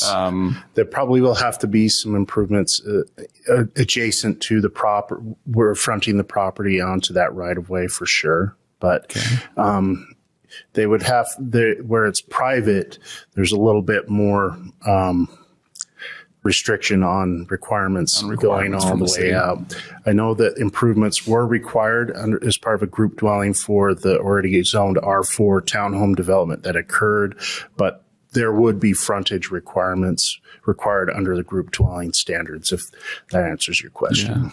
Yeah. Okay. Okay. Any other discussion? Chair, I can just share what's in my head as I listen to some of these concerns. The thing about the spot zone is it isn't a spot zone because we created the zone that's applicable. It could be applied for anywhere. It wasn't done for this project and only going to be used for this project. That's the definition of a spot zone. It may be the first one to use this zone in the city, but that doesn't make it a spot zone. The higher density that this is going to allow or require, I guess rather, is what is going to make the homes affordable. And without that, this probably this likely wouldn't develop as an R16 just because of the cost of land, and it would be, divided up in fewer parcels. So whoever buys a single family home, I mean, they're gonna have to make some serious dough to buy a single family home in an R16. And so the consequence, I think, and we've seen this in other areas in town, land that's just vacant and fallow tends to have it. It gets people in there doing mischief, and I don't know if that's happened yet, but it has happened in other parts of the city where land that is just open, it kind of attracts mischief that may come happen there. Some of it may be not very serious, but sometimes it is. Sometimes it's drugs and serious things. But anyway, so I that's why I said I really like the idea of the RS2 zone, because it does give us new tools to help to create home ownership, to allow people to start to build some wealth in their life. And we haven't been doing that. I think somebody already mentioned that I think it was Commissioner Southwick said we'd approved developments for over 2,000 units in apartment type dwellings. And those people are just at the whim of whatever the rents are going to go up. Every time they can go up, they will. And so it makes it really hard for people to build wealth. So this gives us a tool that I think we haven't had in the past. I looked at the maps about the icy road. I don't live too far from there, and I've driven that road, and it looks like to me that Childs bumps into the house, and the end of Childs at the bottom of the hill isn't going to change because of this development. This isn't going to cause any change in that. I do have a neighbor that oftentimes has pulled cars out of his front yard. His remedy was a bunch of big piles of rocks in between those things, and I would suggest that something like that might be appropriate in this case. As far as I think it is difficult to go forward, but somebody made the comment that we can't go back, and the reason we can't go back is because we've had a bunch of kids, and we got to put them somewhere. And I don't know where we're going to put them if we don't do stuff like this. I empathize that change is hard. It's a tough thing, but of all the things that maybe could happen, I think this is a good option to explore going forward. That's just how I kind of see the picture holistically. I think we've got to do some things like this, R2S zone, to make homes affordable and purchasable. Mr. Chair. Yes. I just want to address the issue of the congestion on the streets on 9th Street. And it's a huge concern. And many of you are neighbors, and I know you and are friends. But I do also want to say that there's that housing or that apartment complex that's going down right across from Children's World on 9th Street. I don't know how many apartments will be there, but that's already taken place, and that's the structure's up and it's built. And I think the congestion from that is a bigger concern to me than what these apartments are, than what these condo or townhomes are. I'm very conflicted because of your comments. But I also just feel like 9th Street is a challenging street. I think that with the new apartments that are going down, and then there's also apartments that will be developed on Wall, is my understanding. I don't know that for a fact. But there is congestion coming on that street for sure. And I do want to add one thing to Councilman Heyer. I take Child all the time because I can't cross Wall Avenue going south. And so I take Child up over the hill and down onto 12th Street so I get the light on Wall to go south. I have to. Okay. The congestion is a challenge, but I don't know that that's going to go away. I think with the apartment complexes coming there, that's a bigger challenge. So I empathize with you. That neighborhood's where I grew up, and I love that area. So my heart's with you. But I also see that the wisdom of doing some development there and putting in some affordable housing. So it's a challenging issue that you bring to us today. But thank you. Thank you. Any other? I just wanted to comment. I see some hands out there. This isn't the time for that. We've already had the public input. There will be another time later for public comments. So I'm not ignoring you on purpose. Or maybe I'm ignoring you on purpose. It's just not the time for that. So, but we'll have another opportunity to hear from you. So, anybody else? The only other thing I was going to say is throughout that process, we've really encouraged other developers to do outreach in the neighborhood, to work with the neighbors to make it the best possible development it can be with some of these concerns in mind. Because sometimes developers don't always know, oh, there's this one issue or there's this other thing happening or we need to look out for this problem. So that's what I would encourage as well, is that we have asked that of other developers. So I just highly encourage doing outreach to those neighbors to talk about, like, well, maybe the dog park shouldn't be on this corner, maybe it should be on the other corner. Or, there's other kinds of issues that sometimes come up that the neighbors can actually be really great advocates and helpers in figuring out the best solution possible. So that's what I would recommend as well. Chair, if I have, yes. I just want to clarify the R2S zone has to be subdivided, individually platted, meaning a developer isn't going to go through this process to put 32 individual plats on this area, because then they have to all be different corporations and they all have to have different tax ID numbers and all of that. And so I think it gives me, I guess I like this zone, that it actually gives me an encouraging feeling that these will be for sale products, not some of the words that you guys were using, but apartments and townhomes that are not for sale products. So that's what this zone is created to do, is to really give it a for sale product. I might have said that incorrectly, but hopefully I'm close. We know what you mean. Councilmember Graff. Yeah, thank you. And I'm just going to add, it's been my recent experience in visiting with members of the community as I was running for this office. Number one on front porches, what's with all of these apartment buildings? And it was almost like a swear word. It was toxic to say apartment building. Here is the alternative to an apartment building. This is a place where people can own and live and build equity and show pride in their neighborhood by taking care of something that they own rather than rent. And it's not another apartment building that is perhaps lacking personality and character and care invading our neighborhoods, but somebody that is going to own and come in and invest their hard-earned money in a place to live and make a contribution to the community that they live in. That's my belief. And this isn't affordable housing, as I would, it's not, I tend to associate affordable housing with low-income housing. This is attainable housing. If 75% of the folks in Utah that own a home couldn't afford to buy the home that they're living in, that says something.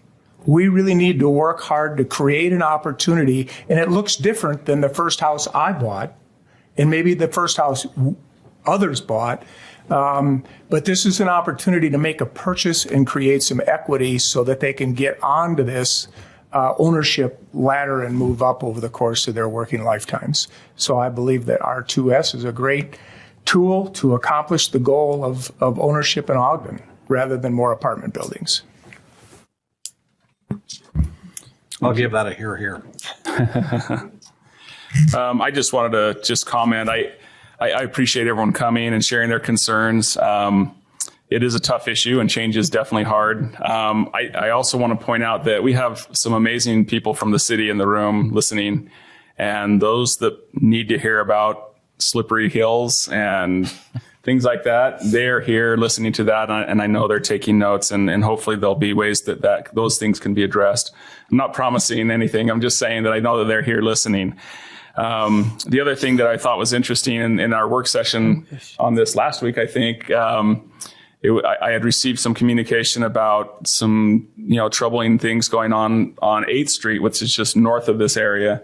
And obviously a concern whenever public safety is there. And when we invest in the community, when there's new development, I think that does help lift up the area in a way that could potentially drive out some of those things that are causing problems. And so that's sort of what I took away a little bit on that, is I think if we can develop a community where there's more of that individual ownership, there's pride, we're enhancing the community that way, then that should also translate into more safety and potentially weeding out some of those issues. Councilmember Heyer mentioned, the empty ground. We've seen that in other areas in our neighborhoods where there's just places where people can kind of get off the public roadway a little bit and who knows what they're doing. So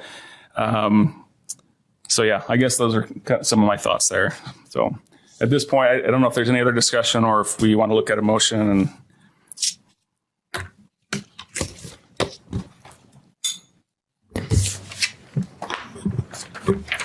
Chair, I'll try a motion. We'll see how it goes.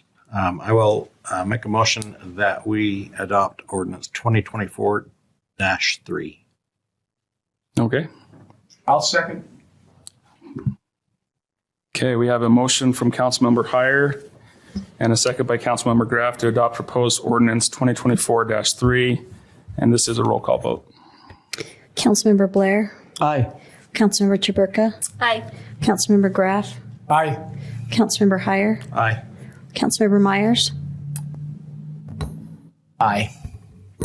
Vice Chair White. Aye. Chair Ritchie. Aye. That passes. Chair, I would ask as kindly as I know how to the developers to do everything you can to make sure that whatever tools you can harness to make sure that does become owner in as long a perpetuity as possible. That would be what my request would be.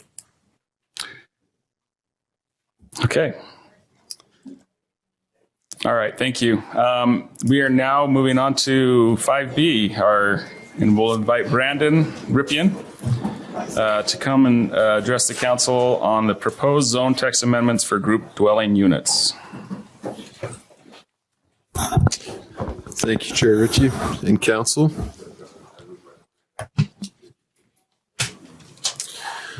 So the council met to review the group dwelling ordinance amendment on January 25th or 23rd, I should say.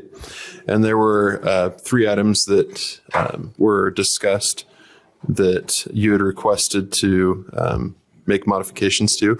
And so I'm bringing those to you today. So the follow-up items, the first one was building separation between or rear-to-rear building separation, architectural details, and mix of building types.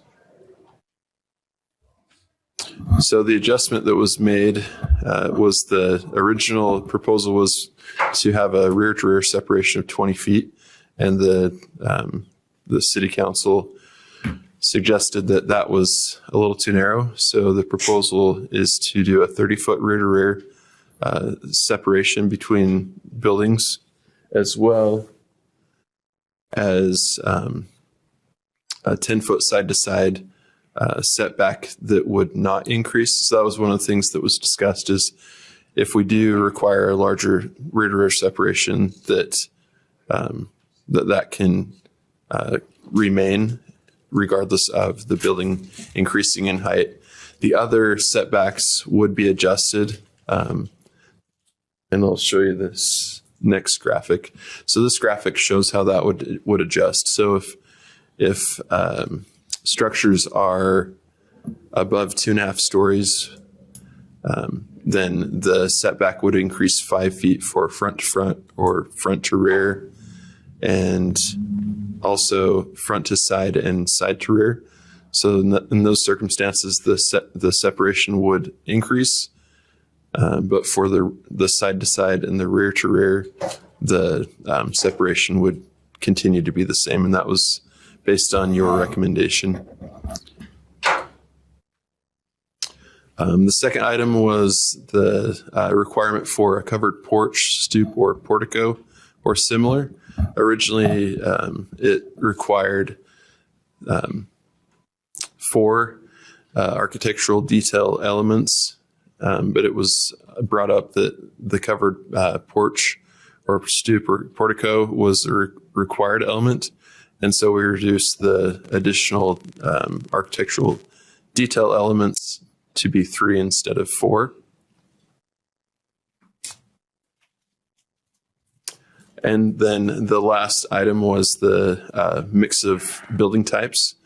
And the proposal is to require 2 building types for the R2 zone if it is larger than 4 acres, and then also 2 building types for other neighborhood and mixed use group dwellings. And the last one was 3 building types if the neighborhood or mixed use group dwelling is 4 acres or larger. And we did also add 4 different types of building types that are available to choose. And those include great houses, stacked units. So that would be a duplex, triplex, or fourplex that is stacked. Also garden apartment or courtyard dwelling, and then single family dwelling. That's just that list again. So these are the different alternate building types.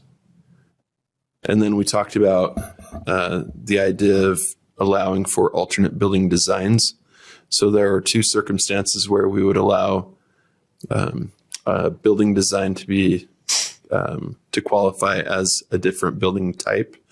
And so if a building has varied in height by at least 8 feet or 1 story, has a different roof style, different colors, siding materials, projections, porch or entry feature, and at least 2 other architectural details. So that's one circumstance where 2 of the same building type could be, 2 of the same building could be considered 2 building types because the design is varying enough to be considered different. And then this was a second option. So a single family row house, if the units have a vertical break in the roof, as well as a horizontal vertical offset, and there are different color schemes, siding materials, and at least 2 architectural details that are different from each unit, then that would also be considered 2 different building types. And those are all the changes that I've made to the proposed ordinance for the group dwellings. And any questions or comments?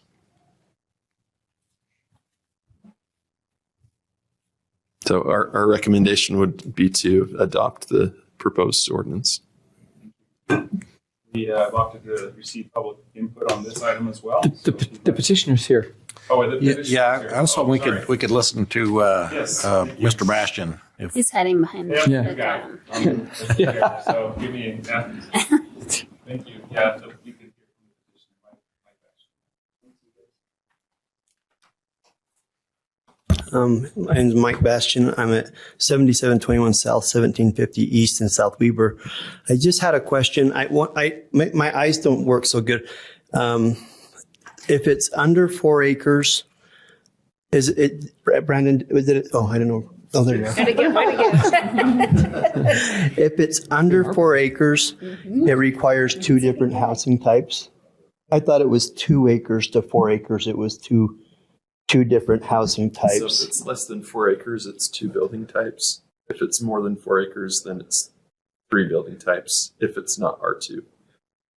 So even if you're on 1.5 acres or something, you have to have 2 different building types. Correct.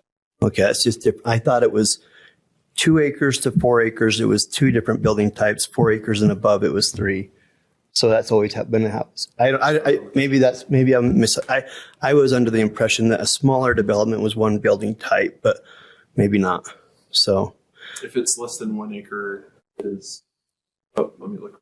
no, it's okay. I thought it was 2 acres or less. So that was my question is I thought 2 acres or less, it was one building type, but I might have just been mistaken. I thought I've understood it pretty good, but maybe I don't. Mike, it looks like the distinction between 2 different building types is pretty small, though. So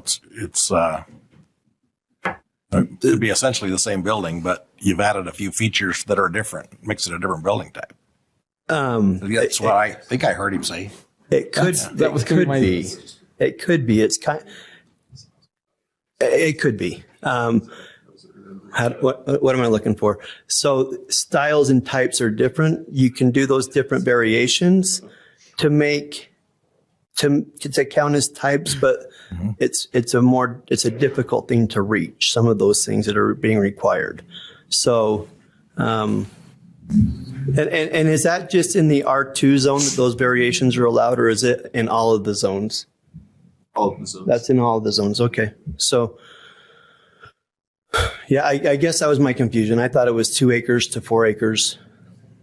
You had 2 types, but was that the old code? No, Barton. Okay. You are correct. So if it's 2 acres or less, it does not require additional building types. Okay. You can just do one. Okay. So that we just need to change that? No, that's what it says. Oh, it says it there. Yeah. Okay, sorry. I'm good then. Thank you. Sorry. Good. Okay. Okay. All right. We'll accept public input on this. Anybody online or in person? Here we go.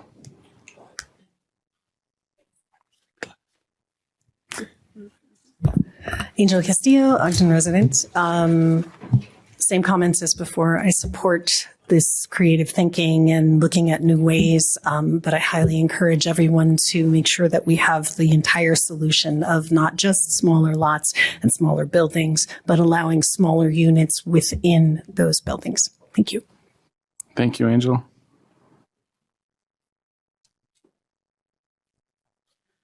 Rick Southwick, I just want to comment. I think this is a very positive addition to what we're offering. I appreciate we've had a number of meetings as a planning commission, and appreciate Mr. Bastian's involvement in bringing these changes forward. I think it's going to enhance what we can do in the city. So I speak in support of it. Thank you.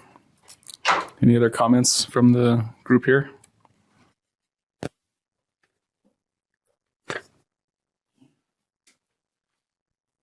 Hi, Travis Pete. I had the opportunity to go through the November training, which was City Council and Planning Commission. So I think that was a pretty remarkable slideshow to say, where are we going, where do we want to be?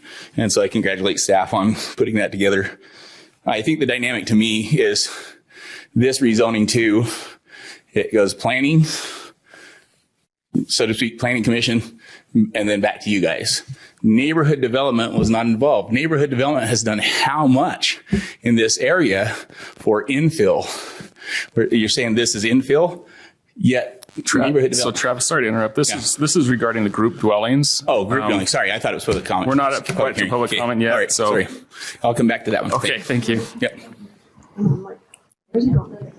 Anybody else that would like to address on group dwellings? Okay. Any other questions for petitioner, for Brandon, for each other? No, just a quick comment, but thank you for helping us through this whole big picture. So thank you. Your patience has been great. Okay. If no other comments, I'd entertain a motion on this item. Chair, I'll make a motion to approve proposed ordinance 2024-4. Second. We have a motion by Councilmember Chaburka and a second by Councilmember Blair to adopt proposed ordinance 2024-4. This is a roll call vote. Councilmember Chaburka.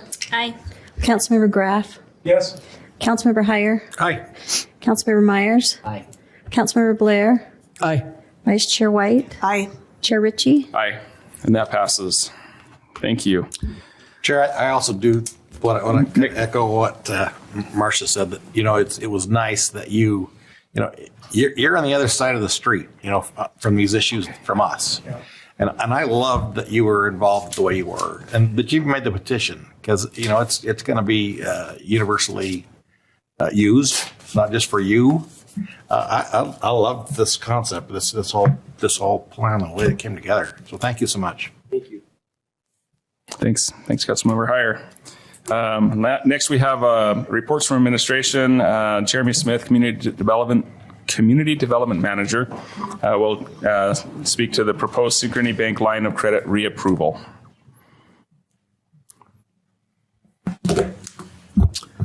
Hello, everyone. I'm Jeremy Smith, Manager for Community Development. I'm here to talk to you about our Synchrony Bank loan renewal we're proposing. So, Ogden City has been partners with Synchrony Bank since 2011. So we have a relationship with them that we use and have a line of credit that finances our construction projects for our infill and rehab and renovation home ownership programs. Approximately $15.3 million worth of construction financing has taken place since 2011. That equates to 121 homes during this time. And with our relationship with Synchrony Bank, it does meet their CRA requirements, which establishes favorable terms for us, which include the principal amount is $1,400,000 for a revolving line of credit. The way it works is we take loans on disbursement against this line of credit, and we have a 2-year period which we can do that. So every 2 years, we have to renew this agreement. We've been doing it since 2011, and we're coming up on the 2nd year. So that's why we're here today. The interest rate for this is based on the secured overnight financing rate, also known as SOFR. This will be a change from the last 2 years where it was based on the BSBY, which stands for the Bloomberg Short-Term Bank Yield. We found out what that stands for. Yeah, so the BSBY is actually going to become not available. It's being discontinued by Bloomberg, and so Synchrony has opted to go for the industry standard of SOFR, which is established and set up by the Federal Reserve. And the security that goes along with this line of credit is $350,000, which already exists in a deposit bank account at the city. And then the way those funds, when those funds are used to build the homes, once the home sells, the proceeds of that sale go to repay pay the loan and the interest that goes along with that. Synchrony's been a great partner with the city. We work well with them and look forward to continuing our relationship with them. But happy to take any questions you have about this program. Thank you, Jeremy. Any questions? You might have had them all answered earlier today. Yeah. Okay. Okay. Chair, I'd make a motion that we adopt resolution 2024-1. I'll second it. We have a motion by Councilmember Heyer, second by Councilmember Myers to adopt proposed ordinance 2024-1. Proposed resolution 2024-1. This is a roll call vote. Councilmember Graff. Yes. Councilmember Heyer. Aye. Councilmember Myers. Aye. Councilmember Blair. Aye. Councilmember Chaburka. Aye. Vice Chair White. Aye. Chair Ritchie. Aye. That passes. Thank you. Okay, this is the opportunity for public comments, for the opportunity to address the council regarding concerns or ideas or on any topic. Please limit your comments to 3 minutes, and please state your name for the record.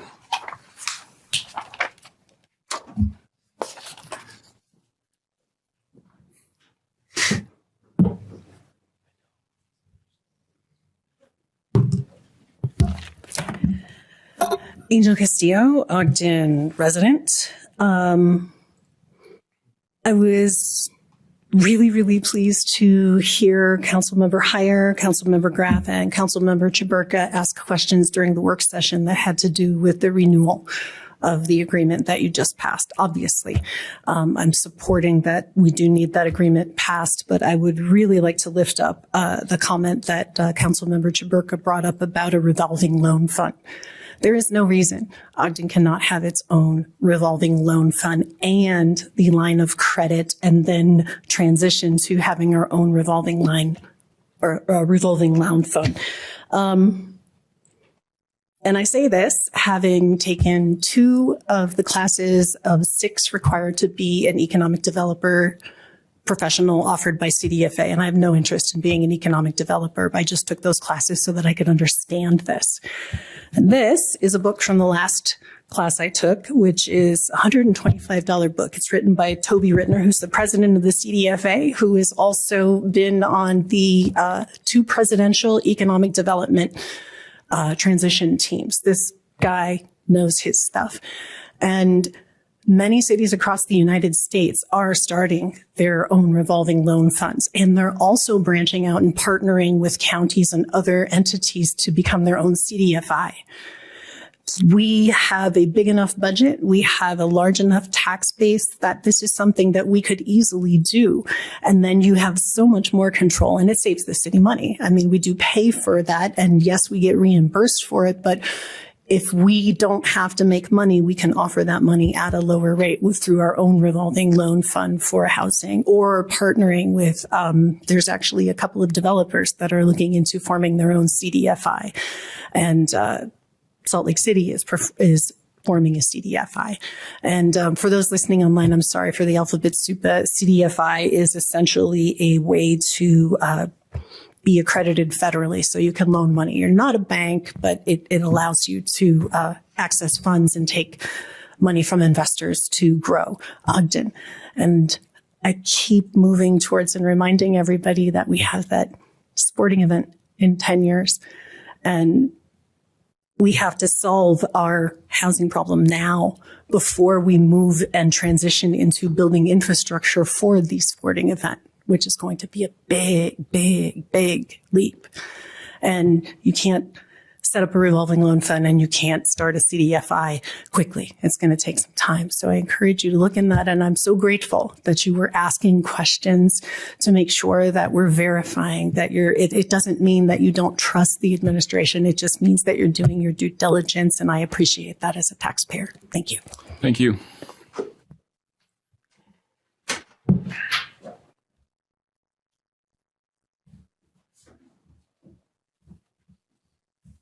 Hi, Travis Pate. Right time, sorry. Standing in the hall too long, you just miss what points there. I think, like I said, the training dynamic and the slides that were there, if those of you that haven't had the opportunity, I would suggest possibly just going back, obviously, for the minutes, but then also the PowerPoints still online. I'm reminded of basically the Riverfront Redevelopment Project area, how many incantations it had, and then even the dynamic of what's coming along with when Mountain America Credit Union came in, and how they were to fit into the property and design standards. And I think the same thing, it's remarkable to me that we have almost greater design standards for things that are scraped and then rebuilt than our current existing infrastructure. And that's tragic to me with regards to historic preservation. As I alluded to in my comments about the Lynn Community Plan and the possibility of this rezone, there are some major things in there, and yet nowhere in the information sent to you about this rezone did it say how many other discussions are happening about the Lynn Community Plan. So I thought if we go on holistic medicine and I go in with a sore toe and the doctor's like, okay, we're only going to treat your toe, but we're not going to treat your diabetes. It's a whole system thing. So if we're going to just go over and rezone my big toe so it has a new little compartment off one of my shoes, what are we doing? We miss the fact that the system has some major concerns. And so in the slideshow, it talks about expertise.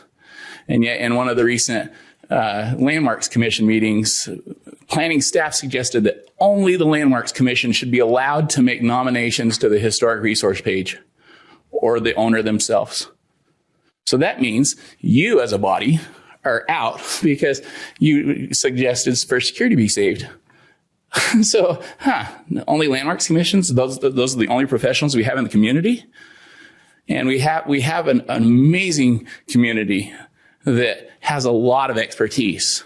And until we're willing to bring everybody to the table, such as actually Councilmember Graff, as Commissioner Graff, got to meet a lot of the individuals and see that Lynn community plan coming together. So unless we take it as a holistic aspect and say, where are we going? To me, I would revisit the zone thing either on March 12th or March 19th, because it should have a conditional overlay exactly like the Bingham Fort Second and Wall did, which is also in the Lynn community plan. Because then it's never coming back to you otherwise. And they can build all 42 units, even though they promise you, because the only thing Landmarks Commission reviews is it an allowable use? And so that dynamic to me is this was majorly flawed because all of the information about everything that's been happening in the Lynn community plan hasn't been taken care of. So thank you. And revolving loan fund, we have a master over here with revitalization funds. So if we could just tap on the city's resources. Thanks, Travis. Okay, we'll go online now. We have three comments online.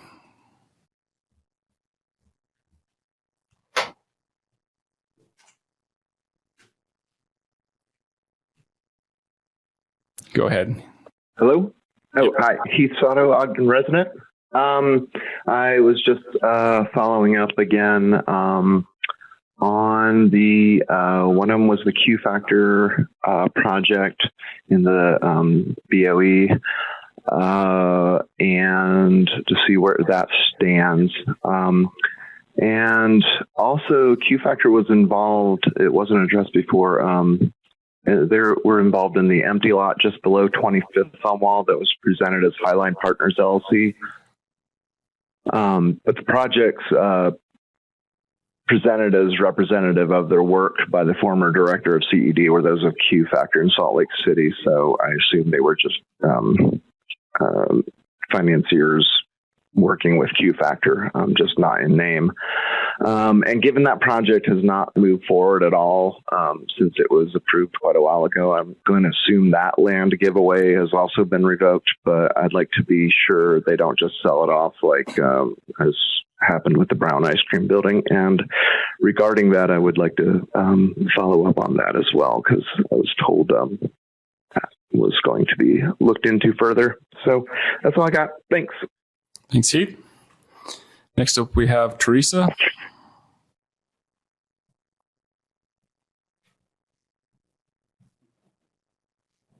Hello, can you hear me? Yes. Thank you. Teresa Bramwell, Salt Lake City resident and lifetime Ogden City landowner. I apologize for not being there today. I am in a meeting in Salt Lake and I've stepped out on the patio so I could talk to you. But I did listen to parts of this meeting today, and my observations about it are that I'm hearing a lot of concerns from women, especially about the project that the gentleman on the Planning Commission is involved with. Some specific things that I heard were that the prior property owner, who was a woman, was only able to build a very specific size of house on that lot and maintain that the rest of the lot not be used. And also some issues about parking on the street and the amount of parking for the project. And I don't know. It strikes me that I'm seeing a lot of men getting up in your meetings that are able to get a lot of things accomplished. And I'm hearing a lot of women being very concerned about them, like their lives are going to be or have been diminished by what is being accomplished by the men. It just seems to happen over and over and over and over and over again in Ogden. And that's my comment. I appreciate you for allowing me to speak. Thank you. Thank you. Next up, we have a phone caller. I think star 9 to talk. Star 6 to raise your hand. Star 9 to talk. Hi, can you hear me? We can. My name is Linda Sanchez, and I was listening to the work session today, and it was about the short-term rentals, which I know you guys are going to continue. With that being said, my sister, she actually used a short-term rental a while back ago. Her husband passed away, and she has older children, and she didn't have enough room for all of them to stay at her house. So she actually got a short-term rental so that all the family could be there together.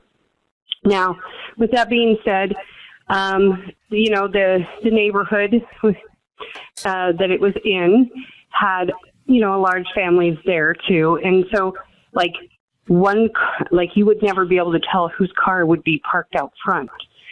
And with that being said, you know, there was, you know, everybody wants to come and go skiing and everything.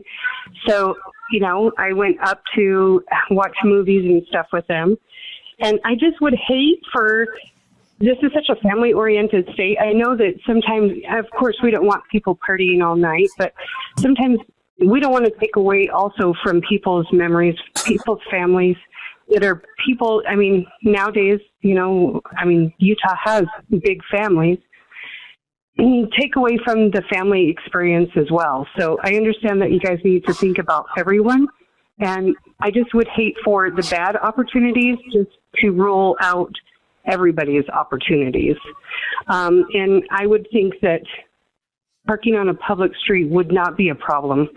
In fact, maybe, you know, like it was probably somebody that didn't like somebody that, you know, which shouldn't be restricting that as well. I mean, I'm not saying that we shouldn't block somebody's driveway. That seems slightly offensive. But I feel like there's some situations that we need to kind of be careful about what we choose to make laws about. So just think about that when you guys go forward. Also, I also drove by that Chester, and when you guys go forward with that as well, I actually was thinking there is no way that they're going to be able to put this in here. And my question was also a fire truck. So when you guys go forward, I'm not opposed to having people have home ownership because I think that's wonderful, and I think we need to give people opportunities. But we also just need to make sure people are safe at the same time.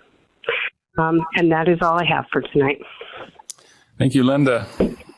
Any other comments?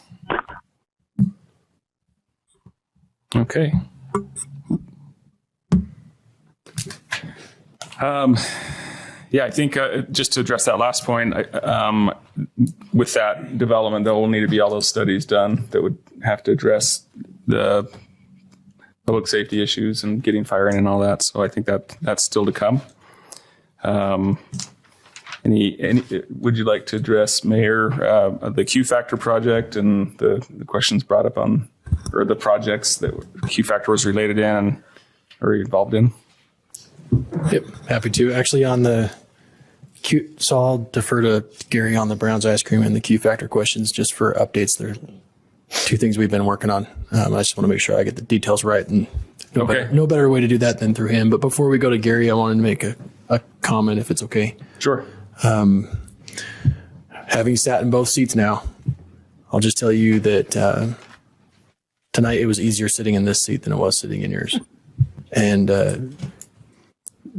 the R2S is a zoning designation that has a ton of power and utility in our community and across the state. Just being involved in the statewide conversations, like many of you guys also are, that those are the kinds of ordinances and decisions that need to be made in order to get ahead of our housing crisis. And I just want to let you guys know that we recognize the challenge that puts you guys in. And there were a lot of staff here today listening to that conversation and watching it happen for the first time. And we were all taking a lot of note about what we can do on the administrative side to try and help facilitate solutions for the neighbors and for you guys as well. So just want to let you guys know that we recognize the challenge that you guys are in. Also recognize the level of consideration and the depth of policy that each of you guys have on the issue of housing. It was the number one issue brought up during the campaign. You're right. So anyway, I just wanted to commend you guys for the hard decision that you made, but also the work that you guys have done before tonight in order to understand the implications. And we commit to do the work on our end to try and help facilitate your decisions in the future. And Gary, if you could take the Q Factor and Brown's Ice Cream Building. So on Brown Ice Cream, a city representative has contacted the second owner, the new owner of that property, and they have expressed their commitment to follow the requirements that the prior owner was required to do, and that would require them to finish out the development, and get a certificate of occupancy by this fall. But they also note that that's going to be a tough thing to pull off. And so we're in discussions about whether to extend that time period or not, and under what circumstances we might do that. Regarding Q Factor, we've sent out a notice of default to the contractor, the developer in that case, and we're waiting for a response from them. And that response will probably come in the next 3 weeks or so. And then from there, that frees us up to take certain actions depending on their response. Maybe just a point of clarity on those properties, the ownership of the properties wasn't necessarily conveyed at the time or until or maybe explain how the ownership of those properties they were Brown Ice Cream. No, on the Q Factor, I don't think they are conveyed. We still own those. Yeah, correct. That was my understanding as well. Yeah. So it's just the point that if we want to move on to a new developer, we have to finalize our relationship with the old developer, and that's what we're working on. Perfect. Thank you. Thanks for the clarity. If I may, for clarity, the Q Factor, this is the Stockyards building, the old administrative building. Yep. This is 144 25th Street as well? No. Well, it is the parent company of the builder of that particular property. Okay. And then the apartment building on 12th Street, is that the same group? It seems to be kind of halted in its footprints too. So Q Factor owns a construction company, or did own, now a defunct construction company that's out of business. And they were the construction company on those two properties. What's going on 12th Street? We're working with the developer who's still in business to come up with a plan to update their plans, resolve the design issues. And I'll be talking with them again tomorrow. We're working out some details to have it redesigned to make sure it can structurally be rebuilt, and a few other requirements that were intended in the beginning approval but hadn't followed through to the end. And so we're working on all that. But they've told us they have an intent to rebuild and to start soon. Thank you. You bet. Okay. I don't know if you had any other additional comments. Okay. Comments from council members. I've got one, if we could. One of the comments that Mr. Smith made in our work session, and then it was kind of driven home again with regard to our revolving line of credit, is things have changed. So we've been borrowing approximately $1.4 million for the last 12 years or so to redevelop our neighborhoods. And in light of the times have changed, maybe we need to consider what and how we might go about changing with the times. So do we need to grow our revolving line of credit to take care of the work that we need to? Because a dollar doesn't go as far today as it did 12 years ago, right? So is there something that we can do to be sure that we're keeping up with the changing times around what we're trying to do with that budget and with that revolving line? Yeah. Okay. Sorry. We might have missed this earlier, but tomorrow, just for mention, there is Breeze's first flight or incoming and outgoings happening tomorrow, and there's a ribbon cutting and a big celebration tomorrow at the Ogden Airport. So that's exciting. Just want to make mention of that also. Thank you. I think that starts at 11, right? Yeah. Okay. Quick comment. Yes. So I just want to applaud the work that's been going on with Wildlife Rehab Center and the Dino Park. As a point, hopefully we don't have to read that you've come to a compromise in the paper, but might know about it sooner than the paper. So, but thank you for working on that. I know. That's good, and I appreciate that there's a compromise and they're going to have a permanent home. So, okay. Any update on the water line and the funding through the legislature? Yeah, we're coming into the kind of that executive approach cycle, so things are getting very real. It's a great proposal. There's a lot of support for it. Where it's hard is it's the first time doing something that I think a lot of people are going to want to do too, and the legislature wants to make sure they get it right for future proposals as well, since this is kind of precedent setting, and we're being really mindful that we're not committing for too long of a term, so that we're not painting ourselves at any corners. So there's some back and forth happening kind of daily, hourly about the amount we've asked for and the amount of the term, the length of the term. But we'll land in a good spot, and we'll let you know before you read it in the paper where it lands. Thank you. Take a motion for adjourn. So moved. Second. Motion by Councilmember Heyer, second by Councilmember Blair to adjourn. All in favor? Aye. Aye. Thank you. Good night.